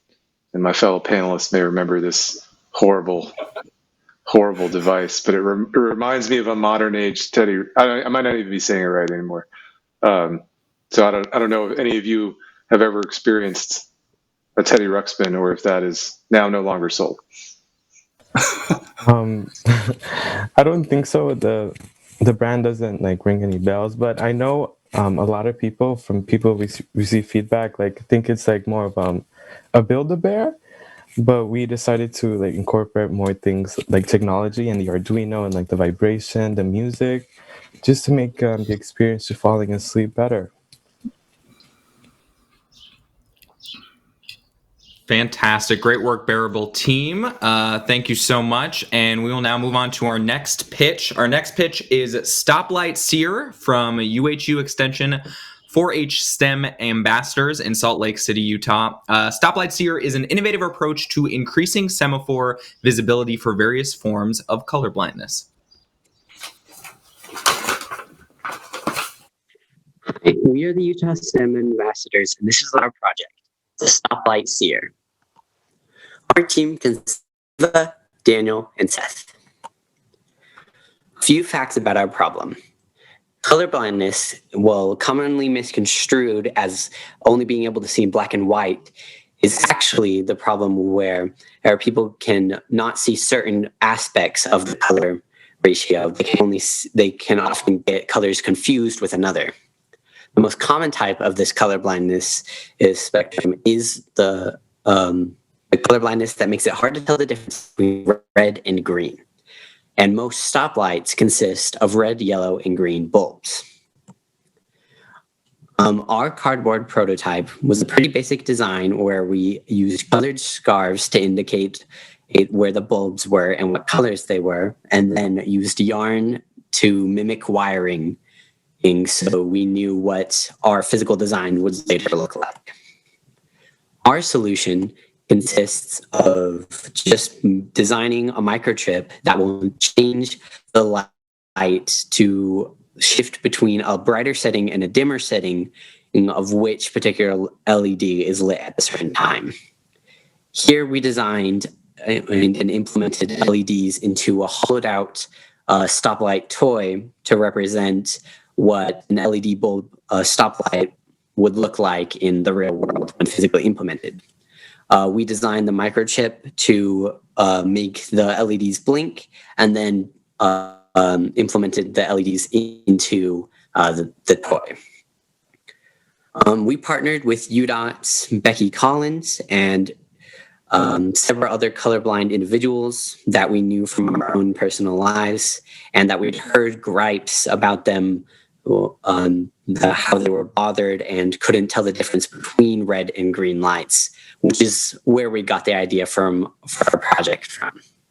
Our partners gave us the feedback to not make the lights blink too fast, just in case that it could pose a risk to those with neurological seizures and risk giving them seizures.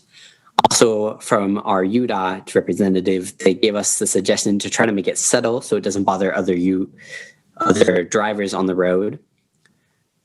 And so other projects that are out there, Taro Ueshai from Kyushu Shingyu University designed a traffic light that had a pink cross over the red light so that colorblind individuals with red-green colorblindness would see the pink cross as a cyan X over the yellowish background. Although this design was never actually physically implemented in Japan. So the cost to create this is pretty minimal because we're only implementing the microchip into stop lines that are already designed. These microchips would be implemented whenever a stoplight needs to be repaired or whenever new roads are built and stoplight needs to be put up for where they are. So while stoplights themselves are immensely expensive, our solution doesn't necessarily affect that cost by an actual substantial amount. For future plans for our project, we plan to implement our design slowly across the state. Again, whenever a stoplight needs to be repaired or old ones need to be replaced or new roads built, we will just implement stoplights with our microchip in there that makes them blink. We also plan for future design revisions for mass production if the cost actually does become a problem for some reason or another. We can plan to try to make it less costly, although that would be surprising if it did become a problem. And then also future testing for optimization of specific light settings. Well, our current light settings have them blink at a frequency that doesn't and shouldn't pose any risk to individuals that are prone to seizures. If problems do come up, we will plan to change the specific light settings to no longer pose a threat to those individuals. And thank you for listening.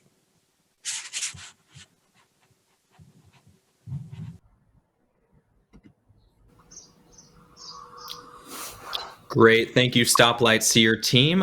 You now have your Q&A session with the panelists.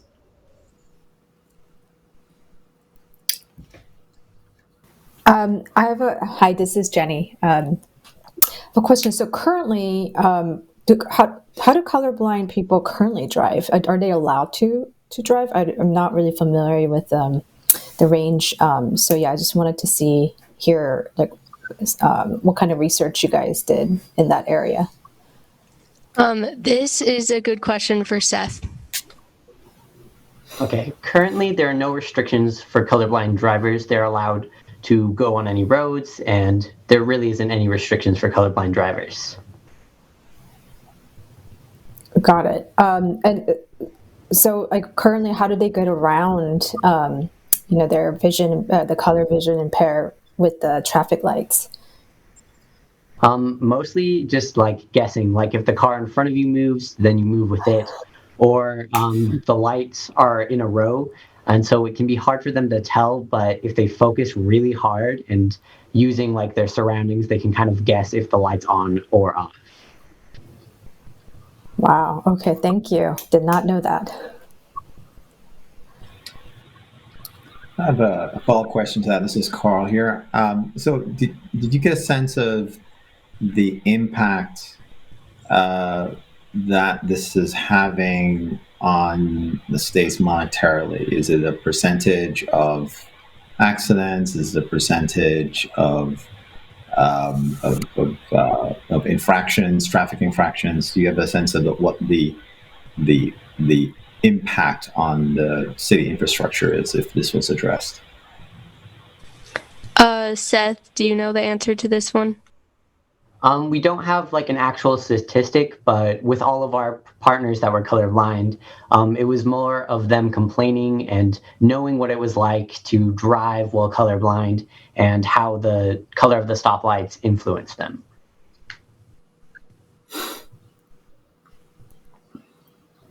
Hi, it's Lisa. How about, did you explore, I guess, two innovation pathways? One would be, are there alternate uses to infrastructure or otherwise for this chip that you're developing. So beyond stoplights, that's one. And then the second is for this driving situation, is there an option just for some kind of lens for the person with color blindness to wear? So, giving the user something instead of changing the light.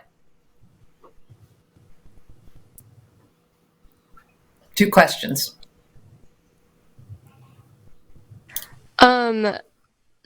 We would we did explore other options, but we found that the blinking was the best option because it not only does it help the colorblind people know which light is, but it also helps people who are not colorblind pay attention better because they don't have to the blinking just helps them pay attention better. Thanks. Any other uses for the chip beyond stoplights?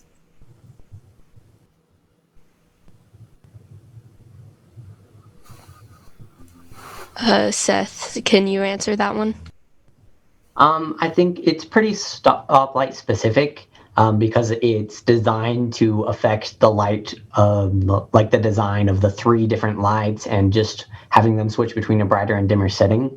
So while there is like maybe a few distinct scenarios where it could be used outside of stoplights, they're kind of far and in between, and I don't think that would be at least its primary use. Great. We have time for one more question. This is Greg. I think it's fantastically simple. And sometimes when you hear a simple idea, you wonder why didn't somebody else think of that long ago? So I'm interested to know if there's any other historical examples of people that have thought about this. And the other thing I'm wondering about is, at least here in California, a blinking red light means to stop and then go. Treat it like a 4-way stop. That's the way I look at the driver's handbook. Have you thought about that might confuse some drivers? And in addition to the idea you showed from Japan, have you found any other ideas that are similar to yours? I do not think we found anything that was super similar to our idea. We also did look into weather maps because colorblind people can't really see the weather maps, and so we saw something similar that was with ours. There's with weather maps, but we did not find anything with stoplights. Fantastic. Seth, Thank do you, you have anything? Stoplightseer. Oh, no, apologies. Oh, sorry, Anything to add? Seth, do you have anything to add? I guess with that, the blinking red light is the signal of like a broken light or a malfunctioning one. So the hope is that instead of having that being that, you can still maintain that by having it be turned completely off when that one blinks versus our setting, which keeps the light on. It's just on a dimmer setting. But if that is too confusing, we can just have the traditional malfunctioning light of the red light turning off and on be switched to some other function that says that the light is off or malfunctioning. Great. Thank you, Stoplightseer team. Great work. We're going to move right along to our next pitch. Our next pitch is Comms Board from Kearney High School in San Diego, California. Comms Board is a device that will alert people around a wheelchair-bound individual on their whereabouts. Take it away. Hello, Project Invent viewers. My name is Kevin. And my name's Diana. And we are part of Kearney Educational Complex, and more specifically, the School of Biomedical Science and Technology. And we are here to present our Demo Day slides deck. We have already introduced ourselves, but unfortunately, 2 of our team members couldn't make it. We have Trinity Trinit and Vanessa Chavarria. Here is our Meet Our Community Partner. Our community partner's name is Julian, and he is living with cerebral palsy, which has caused him to be wheelchair-bound. Now, you may be asking yourself what the issue is. Well, Julian is afraid of being out at night by crossing the street due to traffic and being unable to communicate with pedestrians. According to the article cited below, about 6,205 fatalities have been caused by vehicles hitting pedestrians in 2019. We can see here that not only is the wheelchair-bound community affected by this issue, but every individual in this world is. Which is why we came up with our comms board. Now, exactly what is our comms board? A comms board is an attachable sleeve that will be able to be placed on the left or right hand of your wheelchair that will allow people to communicate with LED lights attached to it as well. You can see that on the left image, we have labeled the power and off button, our battery compartment, the LED lights that will turn on simultaneously when each button is pressed, and the overall on and off switch for the whole device itself. Now, what do the buttons say exactly? They can say, excuse me, watch out, behind you, to the left, to the right, etc. To the right image, we see that we have also labeled a part of it that says padding. What is padding? The padding will be used is where the placement of the wheelchair will be. It will create a tight pressed area where you will be able to put it on the wheelchair and it will efficiently not move or budge. Here we have a working Arduino board for our device. So we begin by pressing the most left button, which plays the sound and flashes the light. We move on to the second, which plays the sound and on the yellow light. Then the green LED. And then the blue one. Each button is programmed to play for 4 seconds. However, we could change that to 5 seconds, 3 seconds, 6 seconds. But we believed 4 seconds to be the sweet spot, only because if anyone who's using this device would like more time, they can press the button twice to get 8 seconds, 3 times to get 12 seconds, and so on and so forth. We can also program the audio to be like the phrases watch out and to the left of you, like how Diana was speaking about in the previous slide. Now, our first prototype consisted of two different concepts. So we would have 2 different products. One would be the comms board itself, which was not attached to our lights. The lights would be the bottom and the side of the wheelchair. But then we realized there was no way we could attach a device to the lights simultaneously. So we moved on to our final product, which was putting it all together. We had the buttons, the battery compartments, the LED lights on the slides, and a great way of using padding as a sleeve. Here we have our competitors matrix. To the very left, we have our comms board. In the middle, we have Drive Medical, which creates flashlights that can attach onto wheelchairs. And lastly, AliMed, which creates speaking boards. Our device is multi-use, so we combined the ability of the flashlight and the speaking board into one. And at first glance, our product might not seem as cheap as Drive Medical. However, you could think of our device as a 2-in-1. So you get both the flashlight capability and the speaking capability in one product instead of buying 2 different products.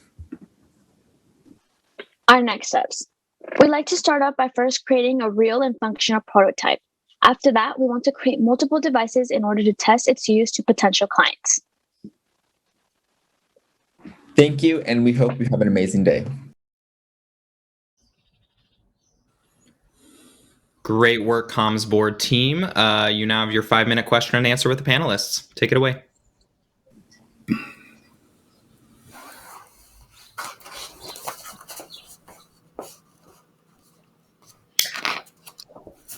For this high comms board, it's Lisa. For your users, what are I guess the 2 biggest barriers for them in terms of navigating the environment? What did you learn from your user research? Beyond accessibility, but assuming they have accessibility, this contextual part of navigating the environment. What are the biggest issues in doing that? Vanessa, would you like to answer this question? You can go ahead, Kevin. So 2 issues we came up upon was I guess, you mentioned not mention accessibility, but there is like a bunch of issues where buildings aren't capable in providing accessibility to the wheelchair-bound community, so like ramps or elevators and such forth. And another problem could be maybe, I'm It's so okay. sorry. You know, I didn't ask the question very well, so why don't we let one of the other panelists jump in, and if we have time, we can come back. Okay. I have a quick question. You guys share the sort of the cost model between your product versus your competitors, and I saw that your product cost is significantly lower than the others, especially being that you're combining those two features together. How would you manage to have such a low cost product while the competitors' single feature products are so expensive? Yes. So we will be shopping in bulk. So we have we didn't show it in our slides, but we do have our breakdown of each prices. So for like the whole device, like the material of the device, we'll be using multiple thermoplastic, which we could buy for in bulk. We could create like 23 devices. And then we get the buttons. We can buy plenty of buttons. In total, all our materials for like a small production would come up to $190. So breaking that down even further, each device could range from $25 to $35. But then again, this is only for like when we create maybe like the prototypes for our user testing. We haven't really thought much into mass production. Thank you.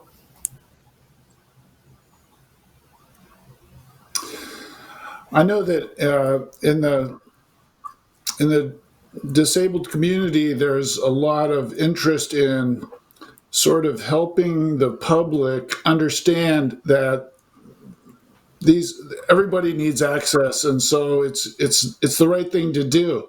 And I'm thinking be very cool to test this out also with some people that might be on the other end of it, the pedestrians, and see what is most likely to be pleasing and would motivate them to want to do the right thing. Like, obviously, you're not going to honk a horn at them, but maybe you play a chime or a bicycle bell or something. Those are some ways that you could test the impact, not only on the user in the chair, but also on the other part of the audience, which is the pedestrians and the cars and other things they're trying to communicate with.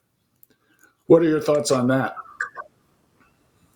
I believe that this is only the beginning of the process that we can build for helping not only those who struggle with disabilities, but for us on the other end, as you said, to be able to understand and help adjust our world to theirs as well.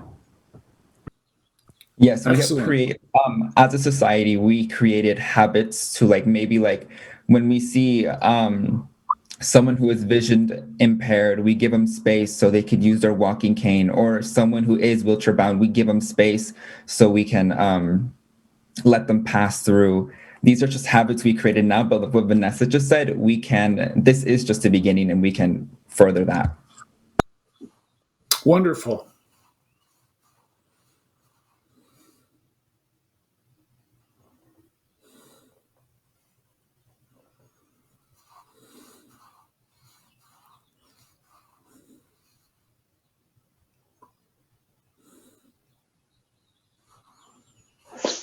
I think you're muted there, so we are you asking us for one more question? Oh, I'm so sorry. That was a tech error on my end in terms of muting. I was saying that we have time for one more quick question. My apologies.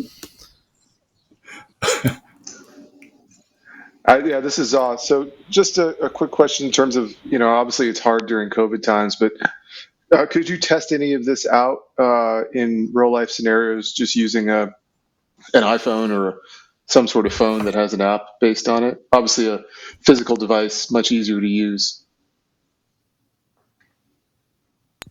We can potentially test it, like you said, on an iPhone. We could use the flashlight capability, but from our understanding, the sound isn't necessarily for the vehicles because they are in a vehicle and it'll be very hard for them to hear the sound. The sound is mainly targeted for the pedestrians around, but the light is for the vehicles and the drivers in order to see them. So that is just like something we thought about since we're not allowed. We didn't have time to create the prototype and actually test it. Very good. Thank you. Great work, comms board team. Thank you so much. We have 2 pitches remaining, so we're going to go right into the next one. Our next pitch is Paw Companion from E3 Civic High School in San Diego, California. Paw Companion is a fast and easy way to find your lifelong tail-wagging friend. Hello everyone, we are Paw Companion, a fast and easy way to find your lifelong tail-wagging friend. And this is our team: Paula Balon, Francesca Dale, Hania Garcia, Michael McLeese, and Abraham Sequeiros. Did you know that there are over 6.5 million animals in the United States in shelters due to overcrowding? As a result, there are 1.5 million animals being euthanized in the United States. In San Diego County alone, we have about 10,000 animals in shelters, and as of January 2020, California became a no-kill state. We need to meet the goals of adopting out animals by 2025.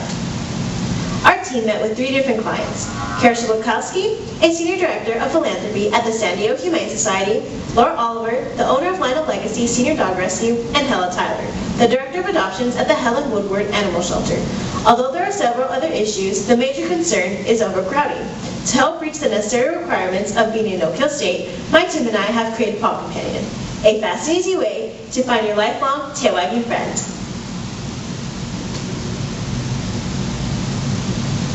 To combat the problem of overcrowding, we created Paw Companion, a website and indicator light. The Paw Companion website is modeled after the app Tinder to incorporate a process that many users are familiar with: swiping left on the animals the adopters don't find interest in, and swiping right on the animals they may want to adopt. Through the website, we also link shelters and rescues' contact information, so adopters would be able to speak with pet adoption counselors to learn more about their potential pet. We have also linked the appropriate adoption papers to the animal's respective shelter. This way, potential adopters are given the resources and immediate help to offer a hassle-free adoption experience. We have also created the Paw Companion Indicator Light, a detachable light that can be used on multiple surfaces in an organization's shelter to coincide with the website, with the intent to have a visual signal for shelter employees and volunteers of an animal's soon-to-be departure. Through the adoption process, a pet's light will shine green while it's still available in the shelter and online, then transition to blue while it's in the process of being adopted, and finally to red to signal that the pet is no longer available and the adoption process has been finalized. With the light signals, shelters will be able to prepare spaces for new arrivals in advance, have a visual signal letting them know a pet has been adopted online rather than needing to check a main database to prevent confusion, and overall providing a more organized preparation system. Our first prototype was a collar with an attachable light. After speaking with our clients, we changed the appearance and modified the functionality of our product. We incorporated their suggestion of making the light something that could be used on multiple surfaces to not cause discomfort to the animals. The main thing that our clients really enjoyed about our product is that it helps multiple different groups: the animals, adopters, and the shelter employees and volunteers. Compared to our competitors, Petfinder and Pet Adoption, Paw Companion sends you directly to the adoption applications, which eliminates having the user fill out multiple applications, making the adoption process easier. Paw Companion is also the only online site that has a real-time adoption indicator light. The wholesale price would be around $15. The labor cost would be $45 per every 3 hours through the maintenance of the website and the making of the indicator light. Adding our 15% markup price, our final total would come to about $60. Our future plans are to manufacture about 10 indicator lights, partner with 2 to 3 organizations, and continue to test the functionality and durability of the indicator lights. Thank you, and we hope you enjoyed our presentation.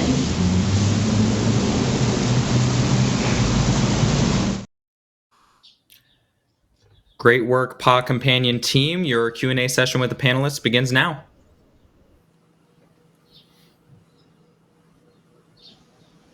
Well, I think I was off camera when my dog jump up to my lap, but I think my fellow panelists probably saw it.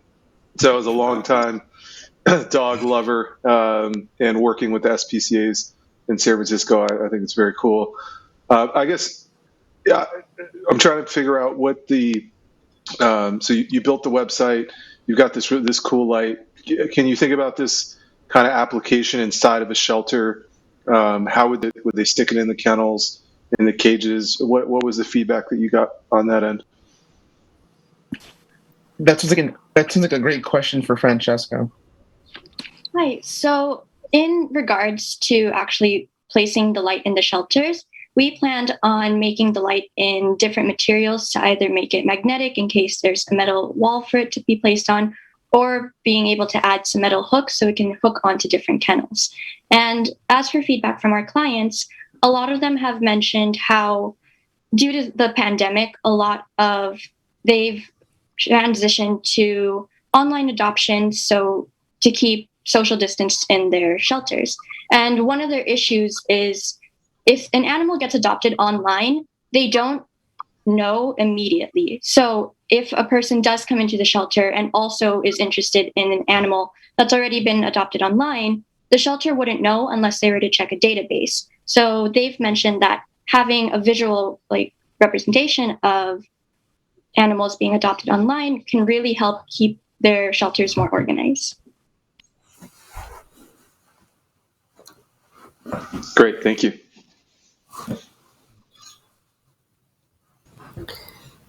Hi, this is Jenny.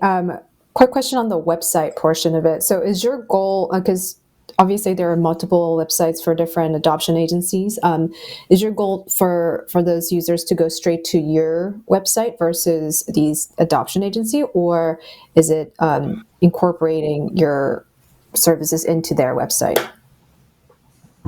Hanya can answer that question for you. Hi. So what we're thinking about is hopefully companies advertising our website and maybe partnership with them. And if we partnering with them, we could actually put our website into their database with helps of experts. Thank you. Hi, Carl here. I was just looking at what you presented, and it was really interesting. I don't know why I sort of connected to thinking about the revenue model. Could you talk a little bit more about how you were looking to make money? Is it through the sale of the actual boxes? Is it as subscription revenue? Is it there's a couple of really interesting ways that you could go in this direction. You could capitalize on this, but wanted to hear your thoughts on where you were going with it. How might be able to answer that question for you? Hi, I'm Paula. So our pricing is actually really different. So our website is actually free. So we're planning to make our profit based on, selling our indicator light, which is also really different because if you really look into it, the wholesale of the actual price around the indicator light would be $15, but the labor cost would bring it to about $45 because of the maintenance. And then we're also adding about 15% markup price, so our total would come about to $60. But our website would be free to all users, enable for them to use it. Just to add on for additional profit for the website, because we wanted the website to be free to our users, we planned on having other companies advertise on our website to create more profit. Great, and we have time for one more question.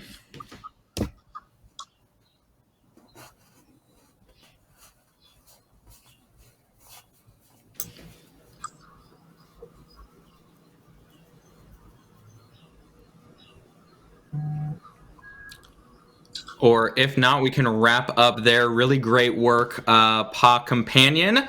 Excellent work. And we are now heading into our final pitch of the day. Our final pitch is Electric Boot from Brooklyn Ascend High School in Brooklyn, New York. The Electric Boot is an orthopedic boot that is fashion friendly and relieves pain. Take it away. Hi, my name is Natasha and I am a part of the Fashion Collectives group. Hello, my name is Alexis Greenidge, and as you can see, I'm a part of the Fashion Collective, and today I'm going to talk about the problem my team is trying to solve. The problem is, how can we fix uncontrollable leg pain due to medical diagnosis with fashion? There are currently about 15% of individuals in this world that experience some form of disability. Every day, it is hard for those individuals to do things that will help them get through the day. Leg or foot pain is not okay because it stops individuals from actually walking or staying on their feet to complete their daily activities.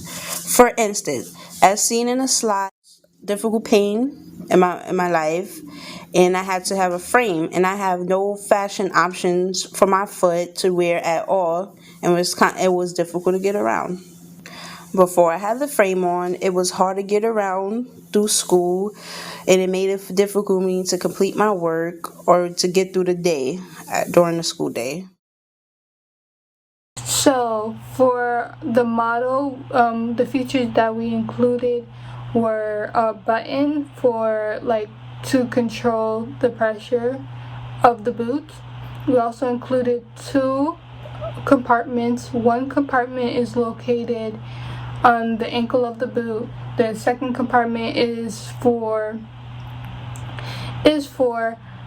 cooling pads and is located at the bases of the boot. Our boot is uniquely fit for our users using comfort and fit. And today I will be discussing the solution and how the product works. So the product that we came up with for this project is an air compression boot. The air compression boot relieves foot and leg pain, and it's 10 times better than a normal walking comfortable shoe. The air compression boot comes with a few settings: hot, warm, and cold. Basically, it just helps you adjust the liking of how you want the boot. So, want to relieve foot and leg pain? Get an air compression boot. In the next clip, I will be showing how the circuit inside of the air compression boot works and just my prototype of how the boot will look. Okay guys, so here is my prototype. This is the compression boot or the electric boot. On the side is the settings: hot, warm, and cold. Up here is the foil to demonstrate the pressure that's being put into the boot. So here it says 779. Now that I press down on it, the numbers will increase. Now I went to 1012. Then when I take my hand off, it's back at its original point. So how does it work?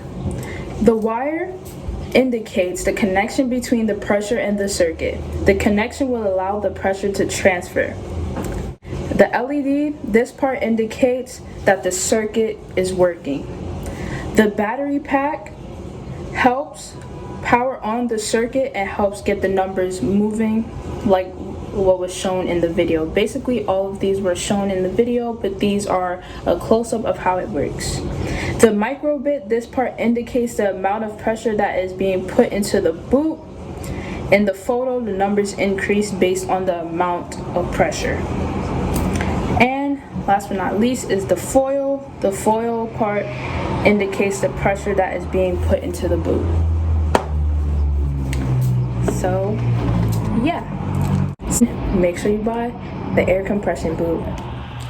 While doing this project, we also included our competitors, and we used these factors: pain management, usability, and fashionability. And while doing our research, we realized we are the only one that includes all 3. Hello, my name is Christian Houston, and I'm a part of the Fashion Collective group. I am the treasurer of this group, so I work with the money and funding, right? So the total cost of production, materials, marketing, and labor comes up to $65.02. It's that low. You want to know why you should invest in our business? This doesn't mean that you're going to buy our product. This only means that you are basically being given the business. So, why I think you should invest in our business, our product, is because this is very helpful for different groups of people. For the elderly, it will be helpful. For the disabled, it will be helpful. With any issue, it will be helpful. Thank you.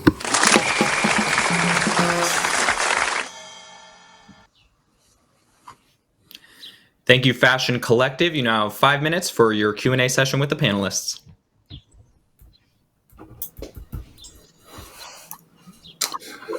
I'm really interested to know how the pressure sensor works. So like with the pressure sensor, it basically like shows how your foot is going into the boot. So like the amount of pressure would probably help with the tightness of the boot to reduce the pain on your leg. Okay. Is there more than one pressure sensor? Not really, but on the boot there's like settings, hot, warm, and cold. So if it's like hot outside, you can press cold on the boot. If it's cold outside, you could press warm on the boot. It all depends on how you're feeling with the boot.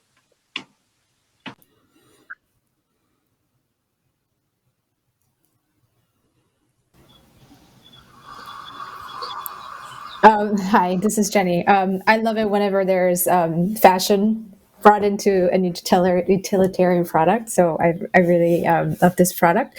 Have you gotten any medical advice from from professionals then experts in that area for this product? Well, one of my teammates, Alexis, she has experienced this. So we got some feedback from her based on like the fashion and how much pain she has been feeling from it. And we also did some research on like people who experiences pain on their leg and all of that. Okay, great. Thank you. I was going to ask, as you are the Fashion Collective, how do you make it look good? I know you've got some early prototypes, but what is your vision for how this ends up looking? Is it UGG style? Is it more like Timberland boots? Is it what makes it look cool? I feel like when people want to buy this boot, they can literally design it any way they want to design it. So whatever design they pick, it will be on the boot. It doesn't matter what you pick. As long as you pick a nice design, it will be designed for you.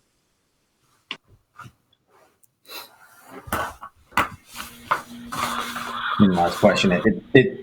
It seems that you would look to do an extension past the sort of medical version of this. Any thoughts as to how this might expand beyond your original target audience?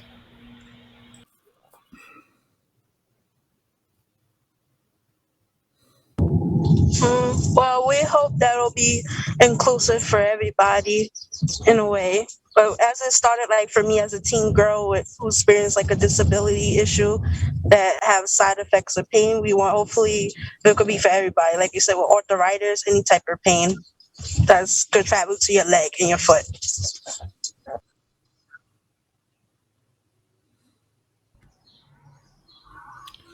Great. We can do one more question. I have a quick question on the sizing. Would this be like one size fits all?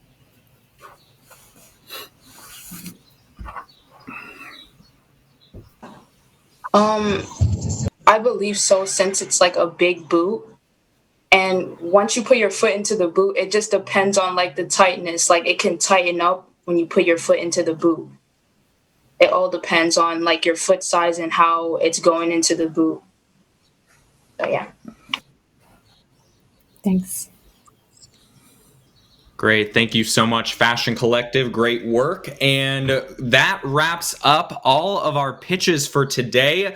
A huge congratulations to all of our brilliant student teams and, of course, also their amazing support networks, their mentors, their teachers, their families.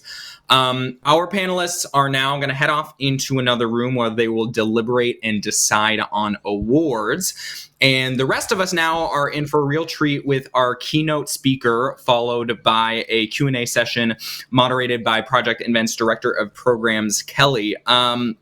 Our keynote is the CEO of Hatch and a lifelong believer in the ability of technology to improve our lives. She previously worked as an SVP of Consumer Experience for Baby Center before creating Hatch with her co-founder and husband, then featuring on Shark Tank in 2016 and soon exploding into a worldwide leader in products that help you sleep better. So please welcome your keynote, Ann Weiss. Hello. Ann, welcome. It's nice. Thank you. Thanks for having me. Of course, Okay. the stage is yours. Thank you. I will take it away. So it is so nice to be here. First of all, I have to say that watching these presentations is super inspiring. They're young people who have incredible ideas and incredible commitment to helping. So I'm super inspired by all of you.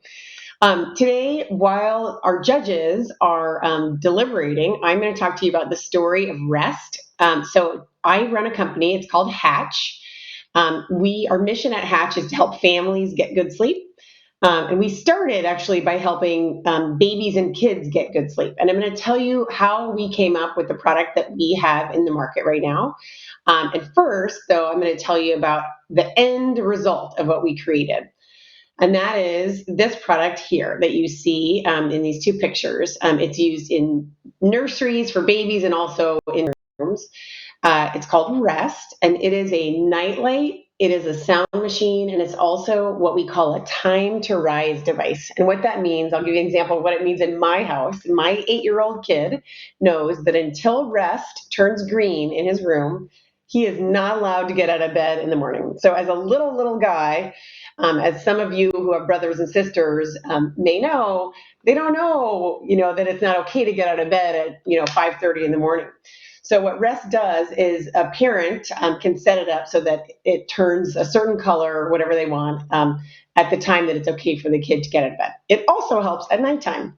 My 8-year-old knows that when the light turns purple and starts playing music, that means it's time to clean up and get in bed. So it kind of makes me as a parent no longer have to be the bad guy. And as a result, we've sold more than 1 million of these. We are the #1 bestseller at Target and Amazon when it comes to baby registry. And as you can see here, our Net Promoter Score, NPS, is a 77, which is in really... it's very, very high. It means a lot of people recommend it. We have 4.5 stars on Amazon with, I think, 16,000 reviews, and 36% of people use the word miracle when they talk about Rest. So it really has changed lives. And the way we got there is by really being very focused on design thinking, really producing a product for people to actually solve needs. So I'm going to walk you through that. Oh, one more slide before I get into the what.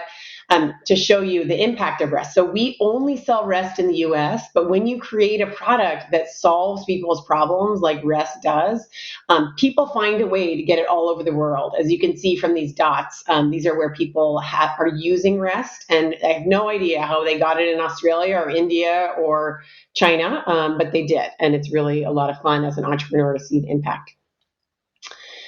So as most problems are, you want to solve something that you personally experience. It makes me as an entrepreneur much more committed to solving this problem that I suffered when I was a new mom. It is a really, really, really exhausting time. And a lot of new parents need a lot of help. So that really was my personal inspiration. And for those of you who are thinking of becoming entrepreneurs yourself, I would really encourage you to think about a problem that resonates with you. the reality of entrepreneurship is it's really hard, and there are a lot of highs and a lot of lows. And in the lows, if you care about the problem you're solving, you're a lot more likely to stick with it. Let's see. Next slide. There we go.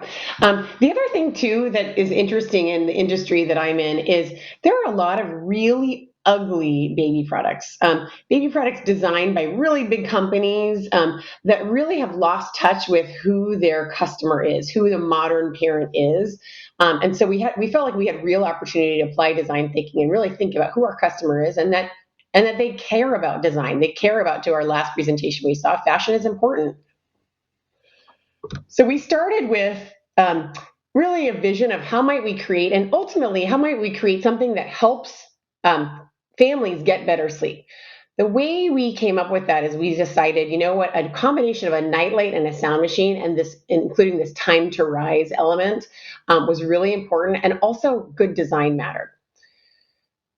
As you guys have experienced, great product is built by combining really a strong gut point of view, in my case informed by my personal experience and the fact that many folks in my network and my community were going through the same thing at the same time, with incomplete data, right? You can't create products just based on what you've experienced, and you got to go out and get some more data. So in the design phase, as you guys experienced when you were doing projects, you want to encourage wild ideas. And what you see here are all of the ideas that our industrial designer and our team put together. And as you can see, they are just sketches. They're sketches that are beyond like a napkin, because we thought a little bit about how they might function, but they're very much sketches. And we started with those, and we did all sorts of could we actually make this work kind of sketching in real life, right? Could we tore apart existing products that were similar in the market and really tried to give ourselves an education about what exists and what we might be able to hack together to test. Here you see kind of the evolution. By the way, if I go back to this slide, the one that won was I guess closest to this bottom right. But really, and by the way, when I say it won, we tested this with users. We also tested it via Facebook advertising, and I'll tell you about that in just a second. So what we did is we took the winning concept, rest. First we took all of those wild idea concepts and we put them up on Facebook, and we basically saw what did people click through the most on. Did they click through most on the ghost? Did they click through most on rest? And ultimately decided that based on that data and based also on individual user sessions, we went with this design that you see here, and that's in the market in more than 1 million homes now. We also looked at, specifically what most resonates with customers. Is it when it's showing a green light? Is it when showing a white light? Is it when it has a cover over the top? And really that informed our design process as well.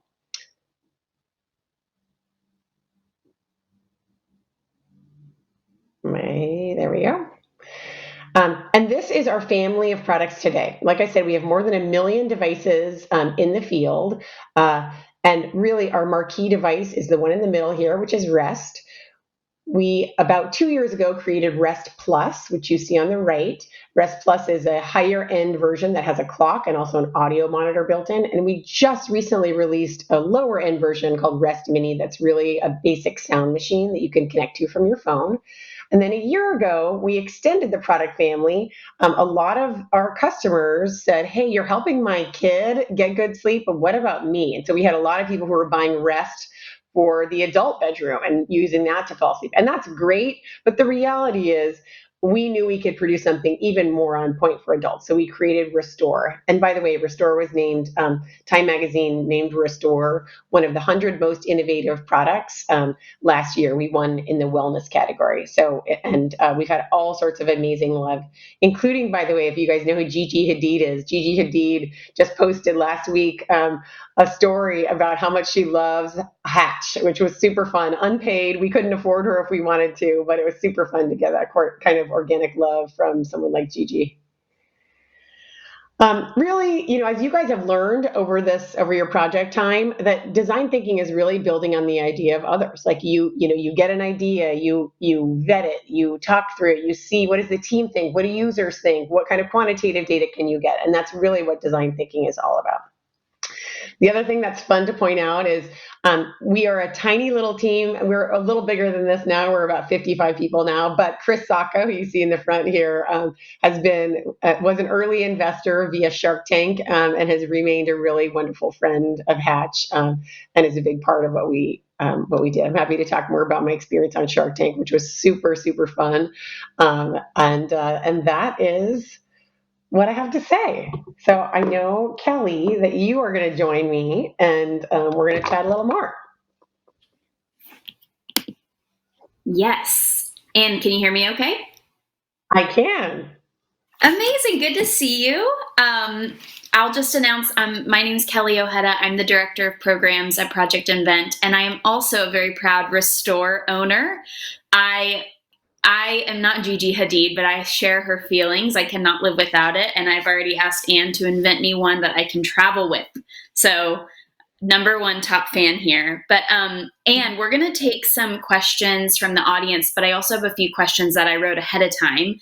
But I did want to just let the audience know, if you have any questions for Ann, and this goes for students too, go ahead and start dropping those below so that I can get to them whenever I get through my questions with her.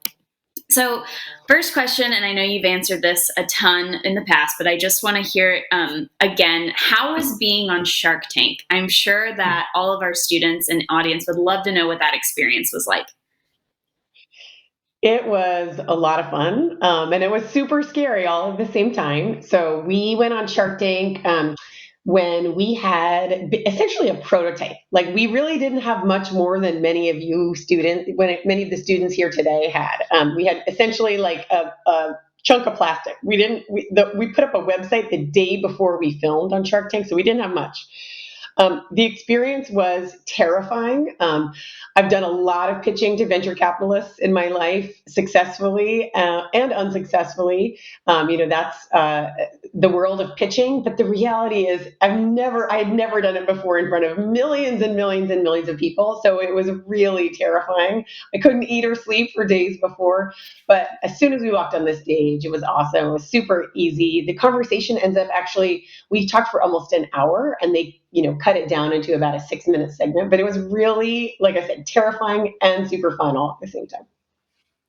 That's actually really interesting to know that they talk to you a bit longer than what we see on TV.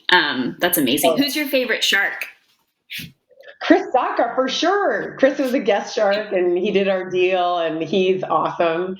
So yeah, Chris, and he's been amazing all the way through. He's invested in every round since, and he's done lots of wonderful stuff with us. So for sure, Chris. That's amazing. Love it. Awesome. Well, the next question that I was really curious about, and I think this is really relevant to our students right now, is in their mind, they've just created this prototype and they still need to get this kind of product to market. You have a very successful product that's on the market, as you explained to us in your keynote. How do you still test with users? Or I guess my question is, do you? Once your product's successful, do you still test, and how do you do that? Yeah, that's a great question. We definitely still test. We, as a part of the culture of our organization, and to be perfectly frank, I think it's the culture of any successful organization. Testing is a big part of what we do. Our product team, our product managers probably talk to, I would say, I'd say at least 5 users a week, and they will talk about different things. So we will be in new product development, and we'll be talking about, something new. And really, that starts with user needs, right? Like, what is a concern of yours, and trying to suss those things out. And then alternatively, even with REST, we still will do sessions with users to optimize. If there's a particular thing that we're thinking that we need to improve, we'll sit down with users. Well, I guess in these days, we'll Zoom with users and talk through it. So yeah, it's absolutely not something that once you launch a product that goes away. It's something that's part of our everyday work at Hatch. That's really cool. How would you summarize how your product impacts the world? At Project Invent, we're very focused on impact, And I'm curious how you would explain the impact your product has. We know that it is all over the world, but what is the impact, do you think? Yeah, so I think impact is really important. I mentioned a little bit in my remarks, but I will say again here: if your life's work isn't personally inspiring to you, it's really hard to stay motivated. And for a lot of us, that means having some sort of a positive impact on the world. For us, it's really helping families get good sleep. It's a huge issue, as we know. If you don't get good sleep, nothing else works. Like if you don't get good sleep, there are all sorts of terrible things that can happen: mental health challenges, physiological challenges, cardiac. Like there are just all sorts of terrible things that can happen if you don't get good sleep. So we really, we're super proud to be part of actually helping people get good sleep, and it is very motivating for our employees for sure, and for me. Yeah, I can imagine. I mean, sleep is one of our basic needs, right? So being in the business of sleep, you're always going to be relevant, but you're also always going to be impacting people. Shout out to Bearable, which was a project that focused on sleep deprivation in teens. So that's really cool. Awesome. I'm going to actually pause on my questions because we had a good question come through in the audience. So this comes from Alexis, and Alexis would love to hear more about your journey taking your prototype to market. How did you source materials for the final product and find the perfect manufacturer? That's some real-time product development logistics. What does that look like for a company like Hatch? It's a great question. So we are now a bigger startup, but when we were developing REST, we were a tiny startup. I think there were 4 full-time people. So we were tiny, tiny, tiny. So we were a lot like the teams that you're on today. So the way we sourced materials is, honestly, we bought a bunch of products that were similar on Amazon. We bought a bunch of night lights, we bought a bunch of sound machines, and we took them all apart. And we actually happened upon a manufacturer of a night light, and we identified them via something that was in the board, in the PCB. There was a name of a factory in China, and we reached out to that factory and said, "Hey, we like the way this product is built, but we'd like to make our own, and we're just wondering, do you manufacture for third parties?" And they said, "Yes, we do." And we worked with them, and we have helped them grow. We've helped that factory grow from a very small factory to a very large multi location factory based on the success of REST. And it's really wonderful. I work with an entrepreneur, an amazing entrepreneur in China who's helped our product grow. But that's really how we did it, is we created a relationship with someone who already did something similar to what we wanted to do, and who we created a partnership with to do exactly what we wanted to do. So my biggest takeaway from that is take apart products that are similar but not as good and see if you can find where those things are being made. It's so simple when you think about it. I know that building a successful business altogether isn't, but the little steps, it's always so interesting to find those little hacks out. Honestly, I will say that it is so simple, right? It is about, part of design thinking is really problem solving, taking apart products. And if we hadn't found that person, or that person didn't check out to be credible, we would have continued at it, and we would have found ways. It's just part of, I think, being a great design thinker is challenging yourself to figure it out, to solve problems, and to not give up until you do. I love that. Yeah, Alexa's reverse engineering. I think it's amazing. So one thing I wanted to hit on, because I think it's a really important thing to know as a design thinker and inventor, that it's going to happen, and also how you respond to it. I'd love for you to tell us about a failure that Hatch faced anytime in the company or in the development of the products. Yeah, I think that's a really important thing to talk about that I think entrepreneurs don't talk enough about.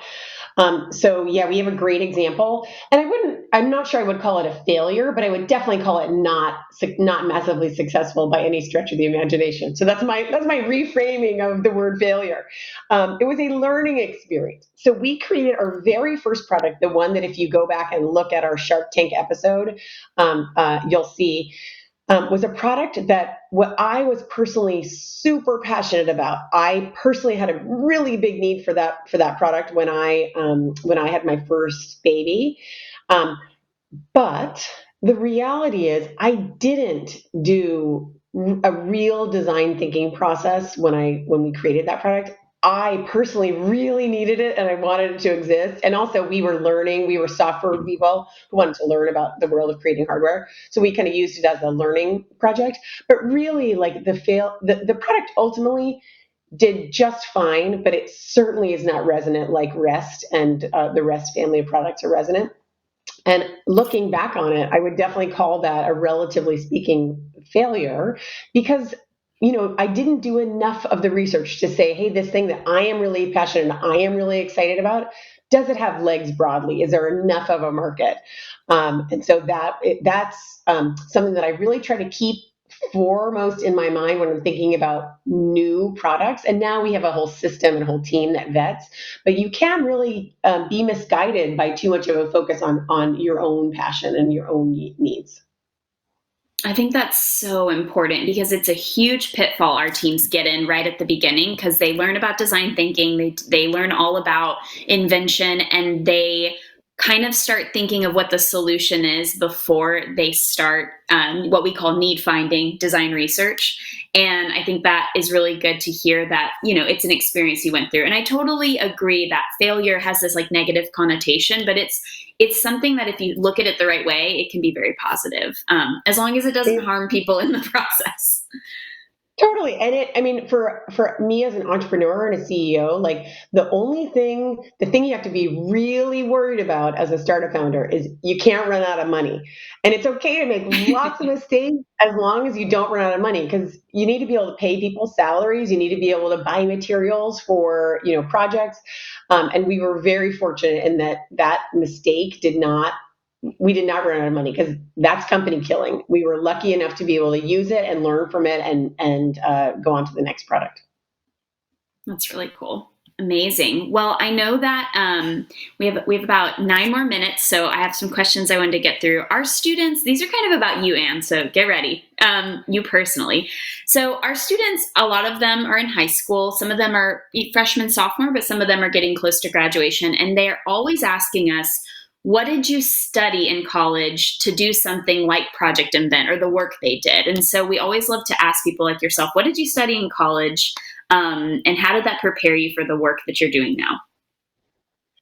I studied something that has nothing to do with anything that I do day to day, although I guess maybe it has everything to do with what I do day to day. I studied psychology, and to be perfectly frank, I only studied psychology because originally I went to college and I was going to be a doctor. My grandma was a doctor, and I took organic chemistry, and I was like, this is not for me. And so I ended up just thinking, okay, I'll do psychology. So really, like when I think about my college experience, it was really what I reflect on as wonderful is I got to meet a lot of people. I got to learn how to be independent. I got to, I learned how to study. I learned how to study hard. But I don't think that there is any field that you must study if you want to apply design thinking in your life or your career. I think the most important thing if you want to have a career related to design thinking is to join a company that believes in it, or an organization that believes in it, a nonprofit that believes in it. That's a wonderful place to be. And by the way, also a consultancy, like a place like IDEO or a place like the holding company. There are many, many places like that. So that's the most important thing. I don't think there's a particular major that is extremely important to have. I mean, I'm sure there are design thinking majors now, and that would be wonderful to have. It's always wonderful to know how to make things come to life, to be, some sort of technical person. But the reality is, you can be a design thinker with any degree. I think that's great. And what would you be doing right now if you weren't building Hatch?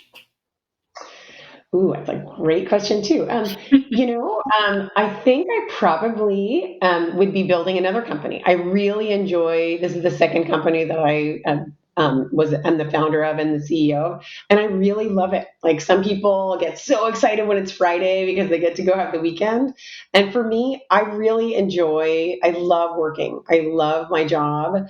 I also am very fortunate in that I also get to play a role as a venture capitalist through an early stage venture capital firm. So anyway, I think I would be working at another company. Yeah, that's amazing. Thinking about your company, what are the different roles people play at Hatch? So now kind of switching for students, thinking about different career tracks. Obviously, Hatch values design thinking and is one of those companies you were mentioning. If you love design thinking, find a company that cares about it. What are all the different types of jobs represented at Hatch? Yeah. So we are a product-centric company. There are different companies that have kind of the heart of their companies in different areas, and I would say the two most there are probably three most likely areas to find that heart of the company. There are product-led companies, there are engineering-led companies, and there are marketing-led companies. Is I would say the three most typical. We are definitely a product-led company. We have a product team and product management. In case people don't understand what that is, product management are basically the people who help shape what the customer need is and what the solution is that we're going to create to address that need. And the engineering team, which is another one of our teams, actually builds, they actually code. And we have hardware engineers, a couple hardware engineers, and mostly software engineers. So that's marketing, and that's our development. Sorry, that's product and our development. Then we have a marketing team. It's probably our next biggest team.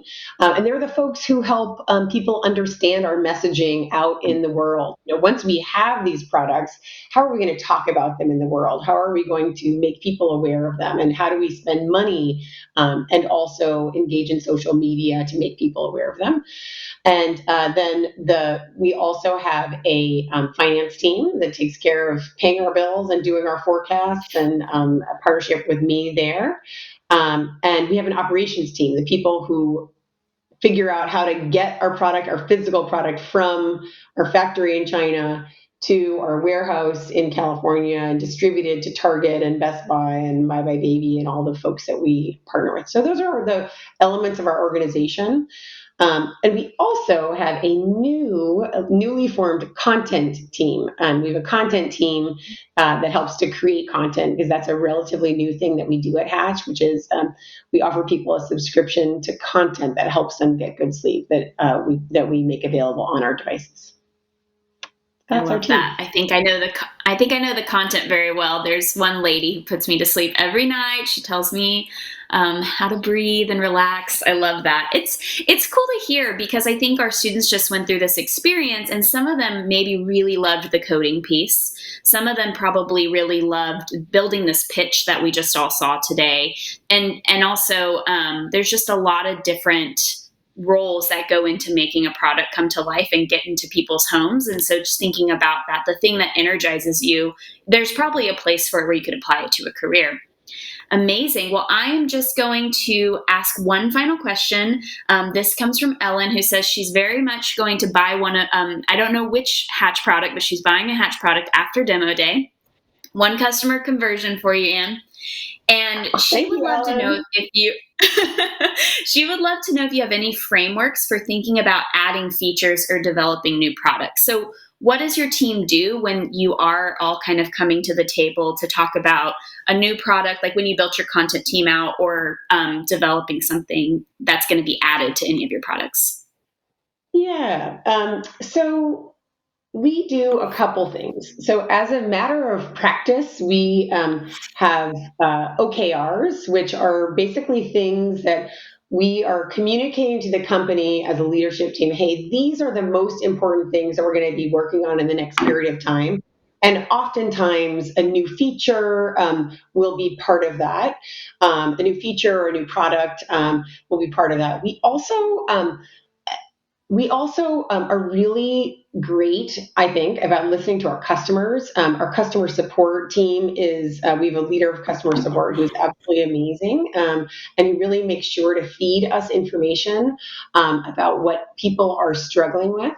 And we use that to inform the product iteration. And the other thing we do is we do formal design thinking programs. So, for example, at the end of May, we're starting what we call a 6-week sprint. And it is all about looking at one of our products in particular and thinking about, okay, based on all of the the feedback we get and the net promoter score comments we get, how might we reimagine this product? And it doesn't mean necessarily that we will take everything that we talk about in those 6 weeks and put and implement it the next the following week. But it's basically we do it a couple times a year. It's a time to push pause on the regular development and really think about, like, take a step back and think about how we might dramatically improve an existing product. So those are a few of the ways we do it. If that answers the question, Ellen. And by the way, thank you so much for checking us out.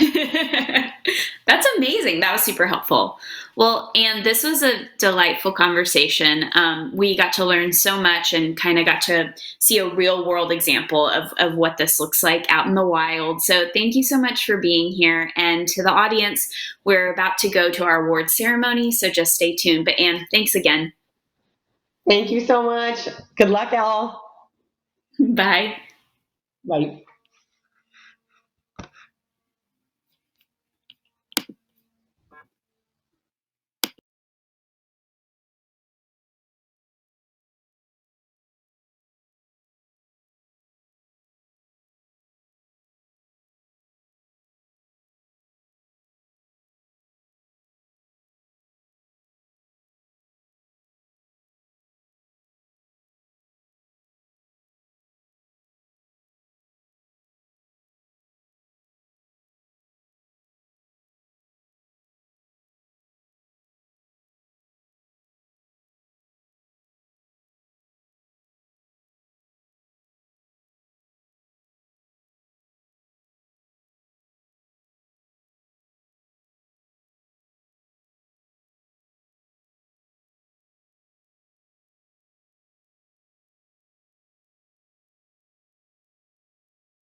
All right, are we back? Fantastic. Thank you so much again to Ann for that incredible illuminating keynote. Thank you to Kelly for moderating that Q&A with our audience. Our panelists are coming back. They've made their decision, so it's almost time for the awards ceremony. Before we start awards, a quick reminder and word to our student teams. Just remember that what you've done today and what you've done, even more importantly, in the many, many months of hard work and innovation leading up to today is incredible, right? You've built something that few other people will ever build. You built something designed to help real people in the real world, and you've done it all as high school students, which is absolutely unreal. So if you win today, obviously that's incredibly exciting, but if you don't win today, it's very far from the end of your journey. As Ann and Kelly just touched upon, rejection and failure and setbacks are a huge part of this entire process, right? Airbnb was rejected by dozens of funders, and now they're larger than the 3 biggest hotel chains combined, right? Apple was close to bankruptcy before the iPhone and the MacBook. So there will always be setbacks, there will always be rejections, but no story of invention is a straight line. So this is just the beginning of the opportunities that I know you'll have, and I, for one, am very excited to see where all of these incredible projects and innovations go in the coming months. So with that, I am going to welcome back our panelists who are going to take it over and present the awards. Welcome back, panelists. I hope you had a good deliberation. I'm excited to hear what you have to say.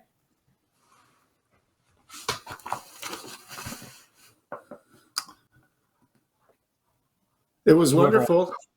What would you like us to do?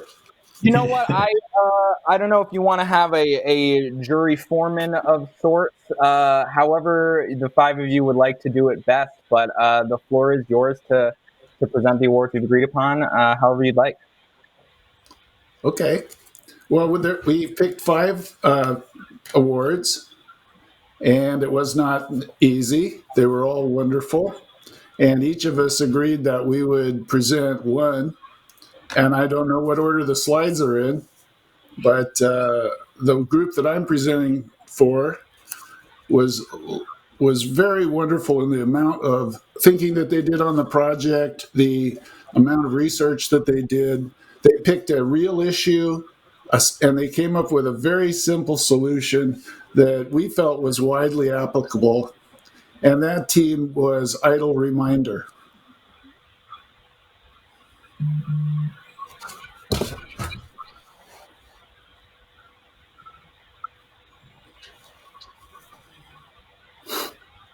Okay, great. Fantastic. Congratulations to Idle Reminder. We have next award. The next award goes to Bearable. We felt that you guys really pursued a really important topic for your peers, and incorporating all the senses to come up with the solution was really great, and came up with a very focused, simple solution with a great potential expansion plan. And kudos to the team for great teamwork. So congratulations, Bearable. Fantastic. Congratulations, Bearable. We've got 3 more awards coming up. Whoever's taking the third. I could take the third one. So in my now adopted state of Colorado, we chose Mindswayer. Just really innovative thinking. None of us had ever seen a product like that before, opening up accessibility for people that want to be part of a gym class or sports team or anything like that. Also, kudos for getting really far in terms of a prototype and working it out and working as a great team. So look forward to continuing to see your journey, and congratulations again. Fantastic. Congratulations, Mindswayer. We've got 2 more.